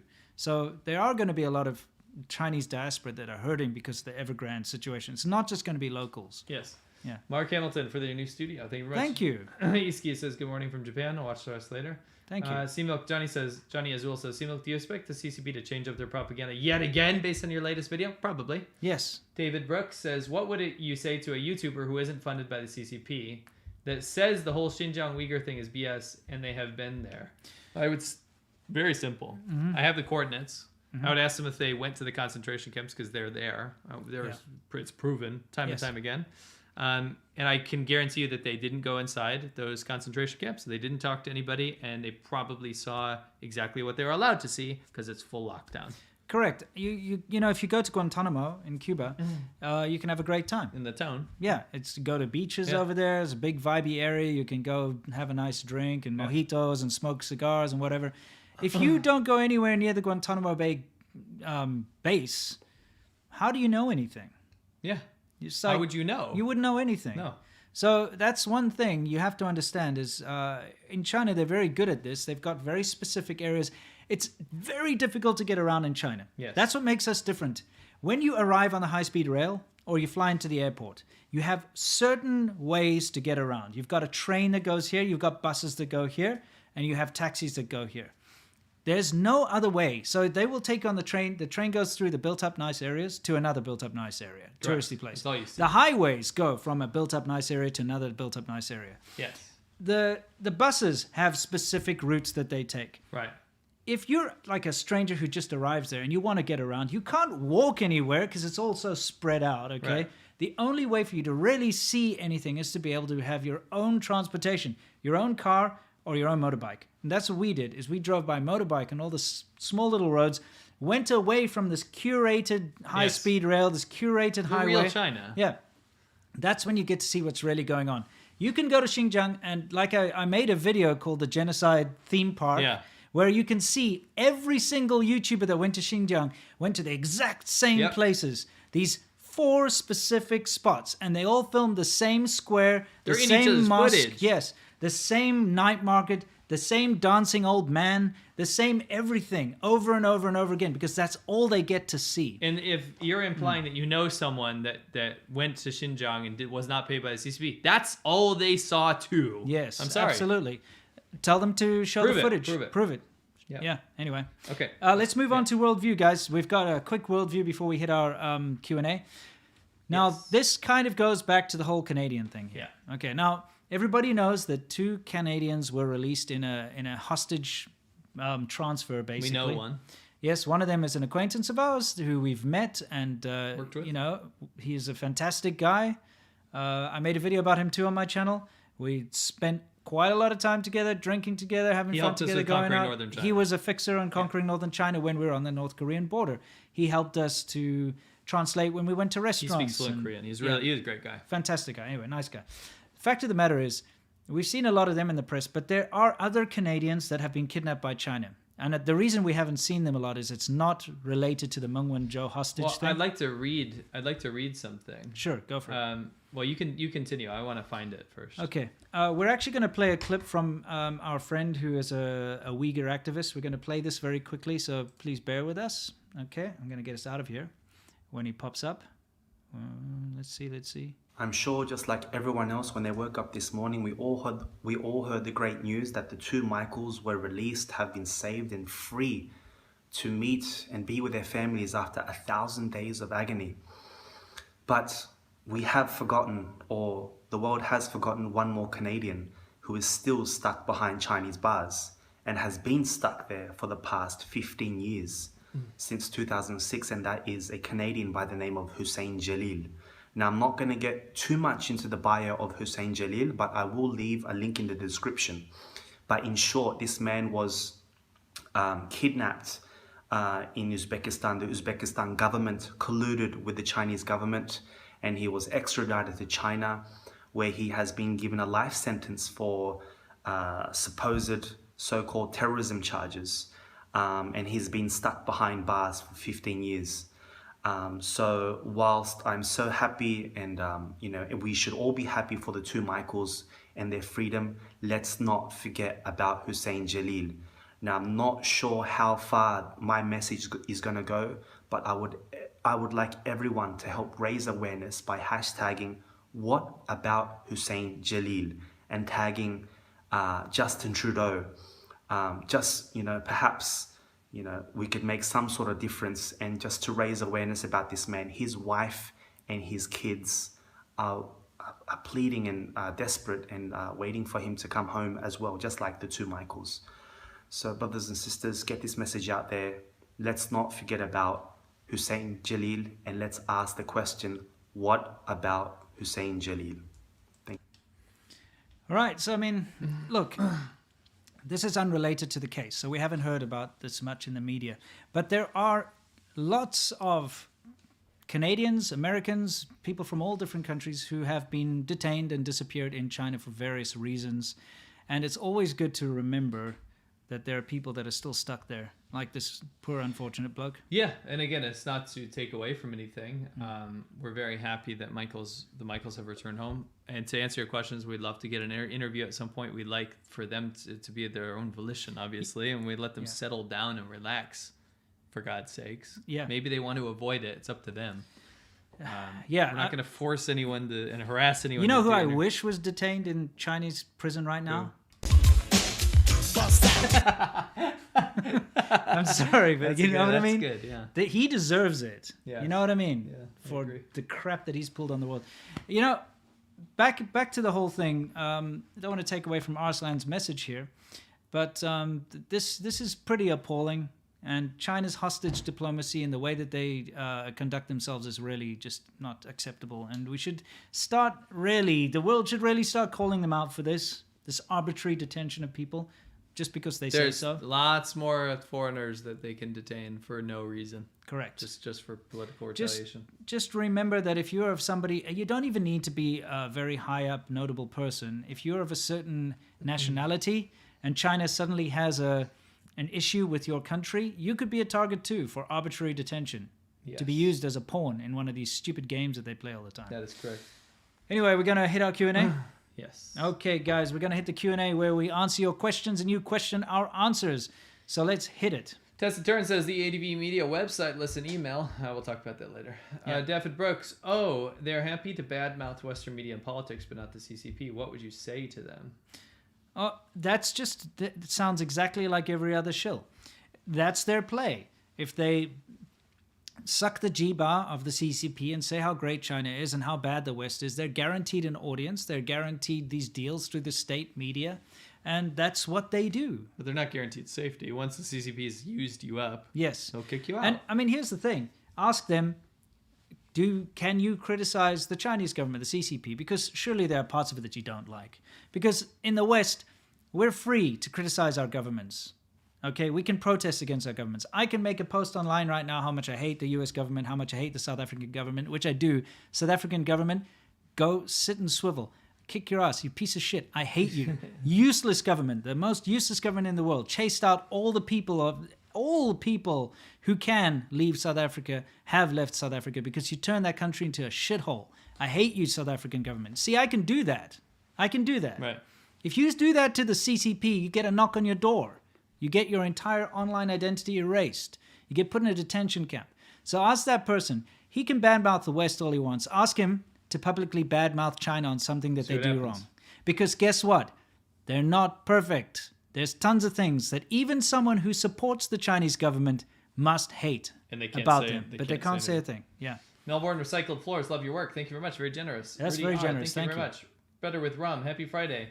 Everyone go and install Cultivate. Don't buy CCP items. Yes. Robert Lopez. Wow, thank you very much. Thank you for your generosity. You don't have a question there. Wing083. Which Final Fantasy would you guys recommend? Should I start with Final Fantasy 7? My favorite Final Fantasy is Final Fantasy 8. Mm-hmm. Mine too. I love Final Fantasy, by the way. I'm currently playing Final Fantasy 7 Remake, the intermission part. Mm-hmm. What would you recommend someone start honestly, with? Honestly, I'd say the Final Fantasy 7 Remake. Oh yeah, just start with that one. It's on awesome. PS4 and I think it's on other platforms too. PS5, maybe? yeah. Okay. By just the way, do that. I got a PS5. I you actually did. got one. You're lucky. I won the lottery. You got some kind of one of those weird lotteries. Not the real lottery. I got the PlayStation lottery. They sent me an email, and I thought it was scam. Yeah. And I was like, but I gotta try. And it turned out to be real. You lucky bastard. I'd love to get one, but you know what? It's like I'm not paying a scalper. No, we don't support that. Yeah. But I love Final Fantasy 8. That's my favorite. Tacit Turn. Is there a way Australia can be free of Chinese spy ships within its territorial waters? Australia is a democracy, and they can take Port of Darwin back, regardless of undue CCP influence. I think spy ships are the least of your problem. How about just spies within the country and within the government? Yeah. I think you should focus on that. Not spies like beneficiaries, you know. Well, they are that actually are on spies. behalf. Yeah, of course. On behalf You've of got the CCP. members of the United Front that are currently elected politicians in the United Front. Yeah. The arm of the CCP. Yeah, the CCP's propaganda thing. You've got, Chinese flag being raised over the Box Hill police station. Sure. Come on, guys. Wake up. Venus Supreme. Today I proudly spat and peed on a picture of Mao Okay. and Shinny in honor of it being October 1st. Best feeling ever. You don't need to do that. That's a bit petty. And now you have a mess. Koala 1203. Coal shortage in China. Looks like the boycott on Australian coal is good for the environment in the long run. Mm-hmm. Lol. Tacit Turn. To modify a phrase from Afghanistan, if you can't find a real one, never mind. Okay, yeah. That's... What the hell? Come on. Come on, guys. Pontus Farmer. The term trap describes a trans or gender non-binary fluid character that comes from Western transphobia. Over there, it's as you said, NBD. What is NBD? I have no idea. Yeah, but yeah, you're right. It's there. It's like an actual trap. It's like a meme to be a woman. Yeah, it's a trap. Like not like a whatever turf or something like that. Just you gotta really be up on all these acronyms these days. I'm kind of behind. Yeah. Black Halo 6 Standby 4 are the Chinese game characters with huge boners. Okay. Don't know about that game. Black Halo 6, y'all know too much about furries. Especially Winston. He taught me everything I know. Well, I used to, in South Africa, I had a friend who was a furry. I think we should keep it a secret. Yeah. Not to save face, just because. But I mean, the thing is, like, I didn't know anything about them until he told me about it, and I was like, this is really odd. Now I know about you. I did a lot of research into to try and figure out what this friend of mine was into, And then I ended up becoming an arch enemy of a furry, which was very strange. And it's Not furry dumb. It's somebody, I somehow attract these people that really just hate me and want to destroy my life. So this is in South Africa. And this guy who is really weird, and I used to run this kind of anime society, and so there's a lot of kind of strange people. This guy was very strange. I try to help him out, try to involve him in our events and stuff, and he was one of those weird people that's an obsessive compulsive kind of a person. And a lot of warning flags, because when he first met me, he would tell me how bad all of his like people that he knew in the past were, like, because he uses it as a sympathy ploy. And I was like, this guy's a bit weird, but whatever, give him a shot. And he went psycho and strange. And then later on, he became a furry. So not when I knew him. This is not the friend guy. My friend who's a furry is a different guy. That's a different guy. Yeah. So, and he became this furry. And then he tried to attack me online, but through his, like, persona. It was the weirdest thing. And I can't remember what he called himself. It's some ridiculous name. Like, they always have a funny name, isn't it? Like Misty Humphrey Golden Socks or some shit, you know. Yeah. Anyway, whatever the hell it was. Okay, but let's just say I know way too much about furries because What would your persona? What's your persona name? I don't have a persona name. Dude, come on. What the hell? What would you be like?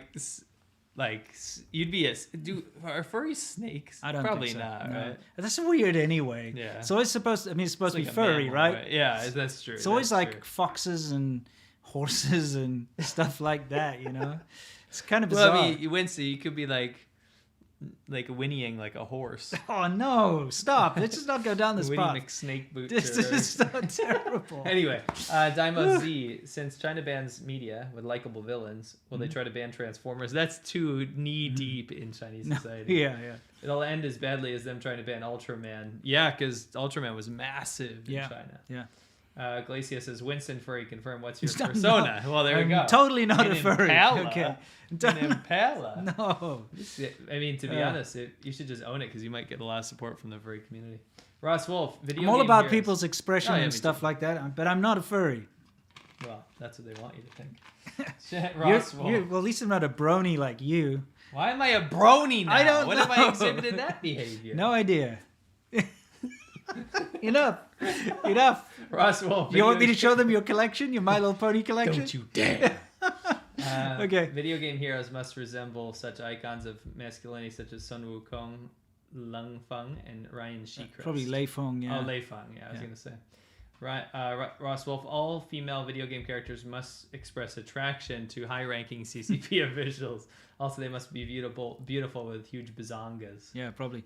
By the way, that's something I absolutely love about the Western society is the vast plethora of subcultures that you can find. Absolutely, that's awesome. what makes it interesting, you know. There's a subculture for everything. Yeah, that's cool. That's really cool. It's individualism. Yeah. No, absolutely. I mean, I might not like a lot of them, but that's kind of fine. weird. I'm not really not weird. your boss. Yeah, right? But it's nice to know because it makes life interesting. Yes. Seviers, finally I got you live. We need more people like you guys. Best from Chicago. Thank you very much. Thank you. Koala1203, happy 97th birthday to the former President Jimmy Carter. Here's $5 of free eucalyptus money. Thank you. You need to spend that on yourself. Eucalyptus is a bit short. It's the climate change and all that kind of stuff. Dark Rendarius, downloading Baldur's Gate 3. Amazing game. Any chance you both are still playing? Well, we finished the because they had the early access. Demo, yeah. Actually put 60 hours into the demo. Yeah, so I can't wait for the full game. I put in 30. Well, I played it once, and then we played it multiplayer. Together. Yeah. It's so good. Yeah, can't wait for the full thing. When is it coming out? It's freaking annoying. Taking too long. As a Canadian, we're disgusted to see our ambassador trying to downplay the hostage diplomacy. I agree. Yes, it's unfortunate, but it shows you how much control the CCP has over, Western politics. Oh, don't want to hurt anyone's feelings. And that's the thing. They use political correctness against the West. And this is the biggest problem because it works. Yeah. And we got to get over that. We do. Jonathan Cabana says, it's payday, boys. Enjoy some Coronas on me, lol. Winston, have you seen the YouTube documentary on the South African Special Task Force from 1997? Yes. Oh, yeah. I actually saw that on TV when I was in South Africa. It really opened my eyes how much violence there is. Oh, yeah, dude. Tricky Ricky says the green hats usually has a tinted or plastic glass Yes. that cuts out certain light and helps people identify fake $100 US bills. Oh, interesting. Oh, it's old school, lol. Oh, so it's like a hangover from that. Yeah, I wonder why they roll their sleeves up with that strap, though. That I cannot tell you. Yeah. Don't want to get your sleeves messy with all that ink, I suppose. I guess. Maybe it's to make sure they're not like slipping $100 bills down under in their sleeves. That's what I would do. Yeah, exactly. Ooh, oh no, we're short a couple hundreds here. Oh, gee. Yeah. Ooh. Yeah. Anyway. Call the U.S. Mint. Yeah. Mr. Kreese, I have 108.9% in my Mandarin class. Lol. That's Okay. How did you pull that up? Yeah. I told the embedded tutor needs to too hao because Too hao, he was yeah. blinged out with some ridiculous outfit. He laughed. PGO. Yeah. Oh yeah, you know, Money for you. Tuhao means like rich but classless Yes. rich. You know, if you've got like a country bumpkin, it's called a Tubaozi, which means a dirt bun. You know, like a steamed bun. I know. I'm talking to them, not you, moron. You know, obviously. You said you know. So I said Yeah. yes. Yeah. So a dirt bun and a Tuhao is somebody who's basically a dirt like country bumpkin, like the Beverly Hillbillies, basically. That's Tuhao, and they like get these ridiculous like gold-plated phones and the worst taste in everything. That's Tuhao, you know. So even they call that color Tuhao Jin. You know, like when you get cars that are wrapped in like reflective gold, and you've got like a stupid gold-colored belt and stuff. It's called Tuhao Jin, which means you know, my iPhone's yeah, silver. yeah, your iPhone's silver, yeah. But that's called Tuhao Jin, and that gold color, by the way, that Apple released on its phones is specifically to meet that market demand in China. That's correct. That kind of gold color. Yep. It's called Tuhao Jin, so country bumpkin gold. Yeah. Tuhao cringes me out a little bit though because it's like a meme from like 2014. Yeah. It's overdone. It's like when people get the seats of their car like done in LV leather and Yeah, stuff. that's Tuhao. But I mean, Yeah. I hate when people overuse it all the time and they're like, "Oh, Yeah. you're a Tuhao." I always say, you know why? Why? Because there was a foreigner we met. He came to our motorcycle shop one time and he's like, "You're such a Tuhao," but it had nothing to do with it. Sure. And I'm like, don't say words you don't know. No, exactly. I agree. You know what I mean? Your explanation is spot on. Yeah, go. Grant, the Michaels are free. Since you know one of them, might you be able to get an interview in their own time? In their So own also, time, if they they want choose to do reach so. out. I mean, if I was them, I would totally understand not wanting anything to do with anything. Yes. I mean, you were just held hostage for 3 years in Chinese Yeah, prison. exactly. Let the guys enjoy their freedom for So. a bit. Salsal, just listening to your 2 podcasts at work today. Thanks for a Good Friday. Awesome. Not the Good Friday episode. We appreciate it. Thank you. Bjarni Kristiansen from Iceland. First country to recognize Lithuania as a sovereign state. Yay. Yeah, go Iceland. Also, Coleman with Sachs is Shama to Coleman with Sachs. Yes. I kind of like Coleman with Sachs. Write that Yeah, down, dude. Coleman with Bjarni Sachs. is awesome. He's always Yeah. got good ideas. Yeah. Coleman with Sachs. Sachs. It's like Goldman Sachs. Yeah, exactly. Juan Guzman says, "Hey guys, love your work. Have you ever planning on interviewing Mike?" Oh, we've just answered that. Yeah. Thanks. Love your content. Will you guys be hitting out different Chinatowns and Chinese restaurants? I wonder if you've seen for another set of Chinese food series. Okay. Yeah. Because we did the quest for the best Chinese food in the USA, and that was on the West Coast. Now that we're on the East Coast, we can do it here at some point. Yeah, that's You correct. know, it's a little different now than when we first did that because the climate has changed around what we do, so it might be a little harder. Might not be as welcomed around as Not previous- just that. Actually, a huge amount of our supporters are Chinese Americans. Yes. But they're the newer immigrants that are not de-brainwashed yet. Yes. It's a bit of a security risk for us. Yeah, exactly. But you know, it's still on the table. Yeah. I mean, I go out I'd to love Chinese to do food it. all the time. Yeah. So. And then we have to make sure no one's following us home afterwards. Correct. 没有中共就没有新的移民. That means like if there is no Communist Party, there'd be no new immigrants. Yes, that's very true. Yeah, you got to ask. There's I mean, good if there's Chinese such a immigrants, great, if guys. it's no, the whole point is like he's saying if I know there's no corrupt. Yeah. if the government was so good, people wouldn't have to leave. That's very true. That's the thing. Yes. Why are so many people always fleeing China to go abroad? Corrupt Because officials. I've said this many times. I would not have left South Africa if it wasn't such a shithole. If the government hadn't destroyed the country, right? The same thing for China. Why is everyone leaving if it's so great? Correct. It's because they understand that it's better. There's more opportunity. Individualism. Either for individualism or to make money or Whatever, freedom of expression, whatever. There's a reason for it. You would not leave if it was great back home. Correct. James, have you read Willful Blindness by Sam Cooper? He finds links between drug lords and all that kind of stuff. No, I have not. No, but I'll look into cool, that. yeah. D3 King, these crack shacks, aka fixer-uppers, go for $1 million plus. In Vancouver, yeah. Yeah, it's ridiculous. Juan says CCP sees handsome, well-groomed guys like this. Gross, sissy boy, makes China look weak. CCP sees Mao. Now this is the ideal man for Dude, yeah. Where did all that money go, by the way? I haven't moved it over yet. What do you mean? I didn't take it out of our thing. Let me see if I can find it. Robin, people know what Mao looks like. I know. Is it over there? I haven't unpacked any of that stuff yet. Sorry, we're still unpacking garbage. Oh, I don't know where it is. It's going to be in that pile of crap we haven't unpacked. Okay, all right. Sorry. You guys know what Mao looks like. Anyway, the reason I wanted to bring the whatchamacallit, the money out here is the whole thing is when I would speak to people and they would point to Mao and talk about him or for whatever reason, because it's kind of interesting on the money how to tell if it's fake or not is you feel Mao's hair and you feel his jacket and all that kind of stuff. That's what I like to do is run my hands through Mao's hair. Anyway, you'd be out at dinner and you'd have like an attractive girl that you're on a date with or something and they'd say, oh, he is so handsome but a little fat. And I'm like, how is this?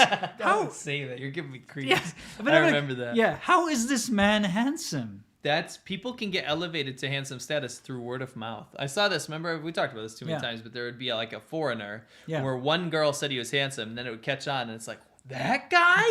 That guy? Well, I mean, if that's your standard of good looking, is this disgusting fat Jabba the Hutt man who is a horrible, horrible, terrible, murderous man, this is your idea of good looking, you got a problem. That's very true. Yeah. That's very true. Anyway. Juan says, Robin Lang, David Neufeld, come to YVR. We'll give you a fun tour of the crack mansion in Mung's neighborhoods. Many are local buyers, but CCP's foreigners' money jacked up the prices. Yep. Koala 1203, thoughts on collab with Caspian Report in regards to China. Just watched his recent video regarding Mongolia's geopolitics. We've had a problem. We've been doing some interviews. We did a bunch of interviews recently with some fairly big channels that we're excited about, and they completely won't get back to us. Yeah. It's a bit weird. It's very strange. So I'm not saying that's Caspian Report. No, we don't even know Caspian I don't Report. know what that is. The thing is, like, we had a really great interview with a really nice guy, a couple great times channel recently, and they were like, we can't wait to release it, and they never released it. And I think it's because they get pressure, or they realize that if they release the video on their channel, they're going to get the Wu Maos attacking, or maybe their China market might be affected or whatever. But it's kind of depressing, to be honest. Yeah, it sucks because it takes us a lot of time. We've done 2 interviews now, which in total took us 6 hours. Yeah. And they don't see the light of day, and we don't. And the worst part is that people don't reach back out to us. Yeah. Like, we'd understand. Just send me an email. Yeah. It hurts our feelings. It does. It's kind of shitty. It's just shitty, and it just shows you the influence of the CCP, though. It does. DJ, where the F is Cardi C? Leave Cardi C alone. Wait, you mean? Yeah, she's still here. Come on, I haven't seen her stuff. Yeah, not in a while. Not in a while. P.S. Love you guys. Keep up the awesome work. Dear Taikonaut. Stop. Stop! Don't do it. No, that's my microphone. Cesium Anonymous. Oh, it is. I just deep through your microphone. That's disgusting. Thanks, guys, for your content that you put out. Oh, it's a pleasure. I watched. Go crazy. I've been learning Chinese since I was 13. I never knew a lot of this information about China. I hate to see people say it's misinformation. Stay awesome. Hey, stay awesome, you too. Colleen Creates. Thank you very much, Colleen Creates. Some guy with a name says ball sack. Oh, yes, you know what that means. Ball sack. Carla says it's 5 a.m. in Bangkok. In your last podcast, you mentioned 70% of the land in China is polluted. How much is that from recent industrialization?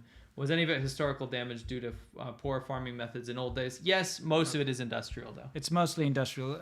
During Mao Zedong, when he forced people to build smelters in their backyards to try and make, steel or whatever it was, that definitely did a lot of damage and diverting rivers and stuff. But it's been recent with all the rampant industrialization with no checks and balances. You have factory runoff just going and being dumped into the soil.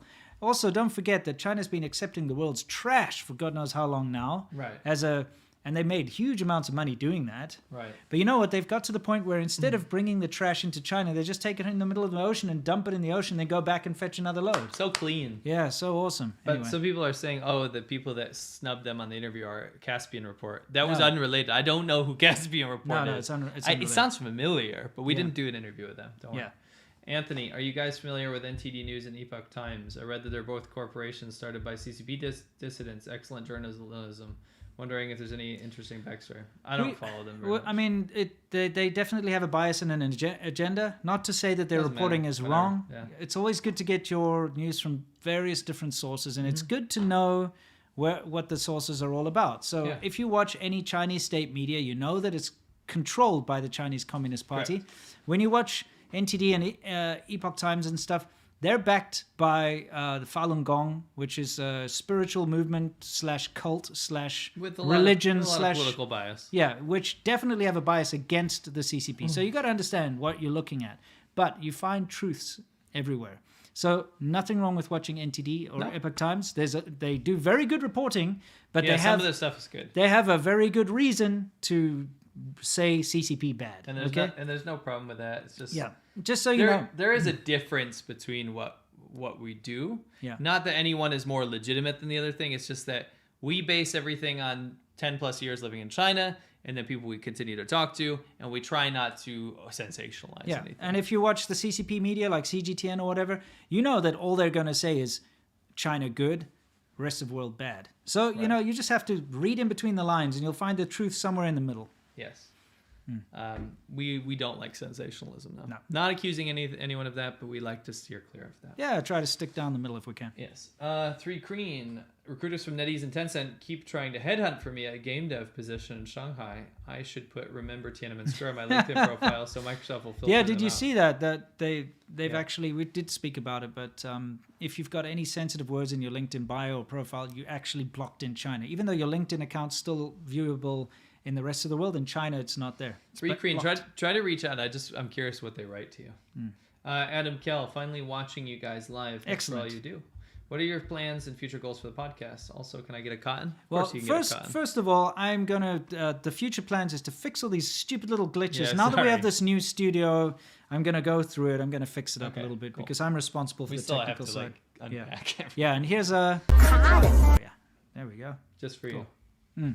It almost looks like that propaganda girl saying it. Yeah. Kurt Ohio Serb says, great job, guys. Keep in touch. You keep me in touch with the realities in China. I was there 6 times from 07 to 09. Met many good people, but the government is ruining China. You're Yes. Yes. right. Dadon says, Winston, is your car finished or must you return to LA to collect it? Yes, I will be going back for an update on it. It looks like it's about a month away. There was actually, it's ridiculous. Well, they keep saying that, but it looks like a month or two away. It was ridiculous. Before I came up, I went to the shop to check on it, and they hadn't done work for a while. And their reasoning is, oh, it just stopped working. It doesn't start anymore, so we can't move it into the paint booth and stuff. I'm like, come on, guys. So I had to go there with my tools and actually fix the problem because somehow they'd screwed up the wiring when they were stripping everything apart. Got it running again, so there's no more excuses. And I'm expecting an update today. And as soon as it looks like it's ready, obviously I'm going to fly down, take a bunch of video about it, and actually try to drive it back to the East Coast, which is crazy, I know, for an old car like that. We'll try. But yeah, so we'll be back and forth. There'll be updates. Frosty Flake, Lilith Harley did make a joke on the North Korean border. Chinese shills reading scripts. Oh, that's great. Excellent. Wing 083, would that Chinese face filter work on Hua Chunying or would it crash? That's rude. That's kind of rued, but it's appropriate. Well, we don't disapprove. Yeah, yeah. Juan, what do you think will come from the meeting that Biden had with the leaders from India and Japan last week? Probably quite positive, at least judging from the direction Japan's been going. Yes, yes.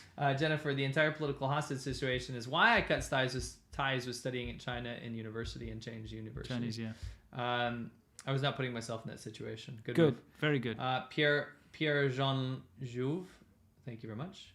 I have to just say, I know we're running out of time here and we have to get Yeah. through these, but you're right. When I was studying in the Shenzhen University, they took us hostage. Yes. That day that the Olympic torch was being run, 2008. Oh, they did that to me in Inner Mongolia. When they were running that torch, they literally locked all of the foreign students inside the university and we weren't allowed to leave. They did that with every student in the university in Inner Mongolia when a Mongolian person threw a Molotov cocktail at a CCP building. Yeah, but I mean, here's the thing that's bullshit: is they only lock the foreigners in. Oh, you were the only foreigner. Chinese people were allowed to go out. Now, luckily we got a heads up from someone in the office who said, look, if you don't leave here by whatever it was, like 10 a.m. this morning, you're not going to be able to leave. Right. And they literally locked all of the foreigners inside the campus during that torch run. Protest. Yeah, just so that there could be no like disruptions or anything. Now that's being called taken hostage against your will. Correct. And if you're in China, it can happen to you. Yeah, they set a perimeter around the city. No person, human being, could leave or enter the city because of one man that threw a Molotov cocktail at a government building. Yeah. In a different city. Yeah. Scott Telfer, I did 49 days in detention. I tried to message Winston about it. 15 years is too long. I'm open to talk to you guys. Hopefully we get your message. Yeah, please send me. What's the best way to contact us? If you want to, you'll figure it out. You know what? Just tweet at me on Twitter. Or go on, find us on Reddit. Yeah, Reddit or Twitter. Just tweet at me and then I'll DM you and we'll talk. Yeah, good. Sino Xenon in HK. Seen the story of the U.S. lawyer jailed for non-assault on a non-uniformed cop who was denied he was a cop. Collaborate with him on the fall of rule of law. Yeah, it's terrifying. Demigod 3331. I don't see how diplomacy will keep the USA going down the same path of the Communist Party takeover of China. My grandparents were fortunate enough to escape to Taiwan. Are we way past the diplomacy route? Maybe. I mean, the thing is, China. The only way to stop China being such a belligerent bully is for it to get a bit of a bloody nose or to lose massive amount of face. Yeah. You know, because nothing stops them. They say they're going to do something and they don't do it, and then there's never any repercussions. And that's the biggest issue with China.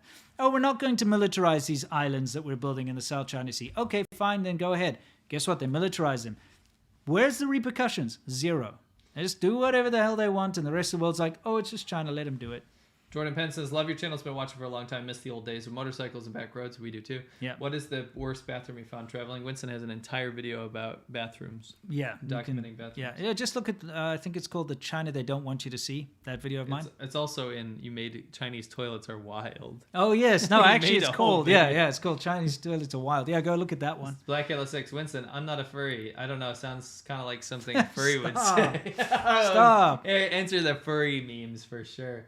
Jordan Thomas, what are your top favorite sci-fi movies and why? I like Star Wars. That's my shit. Yeah, I mean Aliens.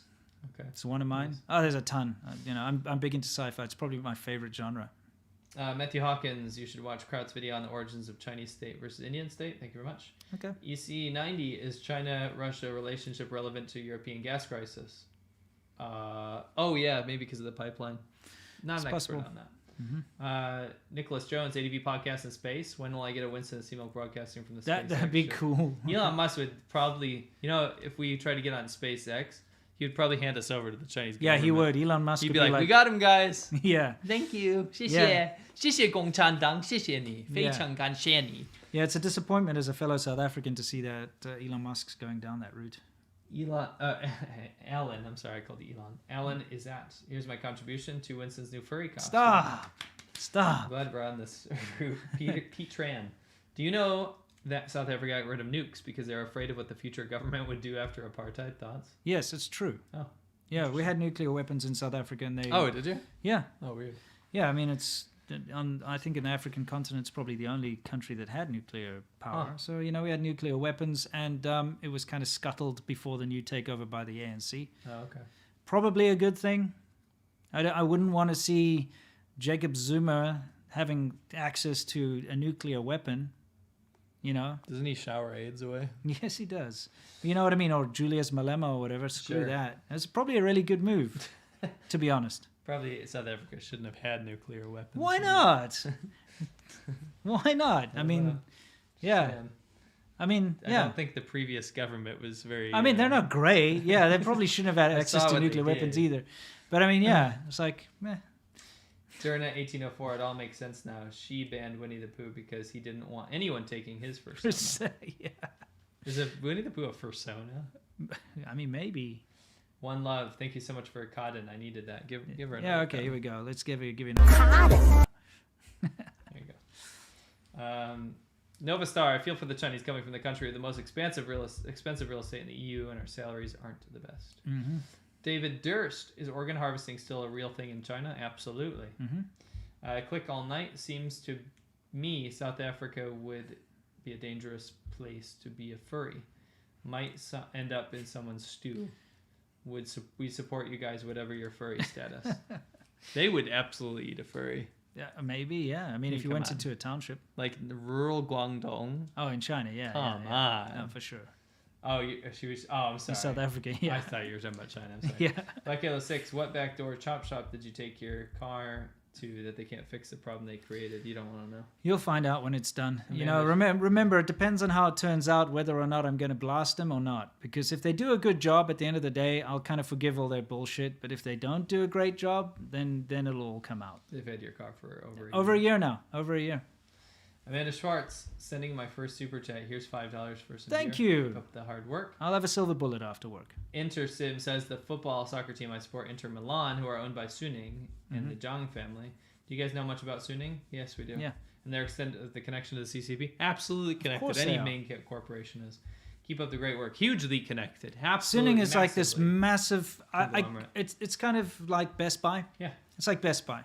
They sell electronics and appliances and stuff like that, and it's in every hugely city. Connected to the CCP. Of course. William Pacheco, you're right about being critical of where the info and news comes from. Westerners have said the CCP is in dynastic decline forever. Correct. Yeah, it's true. James, first time live. All the best. Thank you very much, James. 3333. And Wow. thank you very much, guys, for tuning in. We'll see you guys pretty soon. Absolutely. It's been fantastic. Thank you for putting up with our little glitches in the beginning. I will ensure that doesn't happen next week. I'm going to redo our entire streaming machine if I have to, and all of our equipment to make sure we don't have an echo. And if anyone comes with their fake echo claims, we're going to hunt you down. And this time, you know what? We're going In to Minecraft. Yeah, you know what we're going to do is we'll stream it on one of our devices here, and we'll actually listen. Okay, we'll do that. Yeah. In the beginning to make sure no one's messing with us. Thank you very much for putting up with that, guys. And thank you for having this very important conversation with us. As you can see, always something new coming out of China that we have to look at.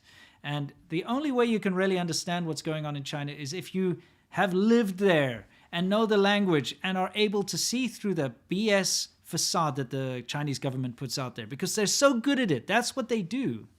Anyway. People want a ball sack before we go. Oh, and thank you, okay. Rami Audio, first time catching live from Japan. Thank you very much. Thank you. And hell yes, remember, don't ever forget this guy's name, Peter Daszak, otherwise known as Peter. Because it keeps turning out that this guy is responsible for more and more and more deception when it comes to the pandemic. And he's a big driving force behind the fact that the pandemic spread and was created in the first place. We're going to find out more about good old as time progresses. Of course, it's not his fault, all of it, but he colluded with the CCP and helped hide and cover things up so much. Anyway. Yeah. Anyway, can't stand that guy. I guess it's time for us to go. Yes. So thank you very much for watching, guys. And of course, yeah, I am not going to, you can manzo all you want. Walk slow, as they say. I'm not going to cut myself off this time. Okay, let's try count this down properly, okay? 5, 4, 3.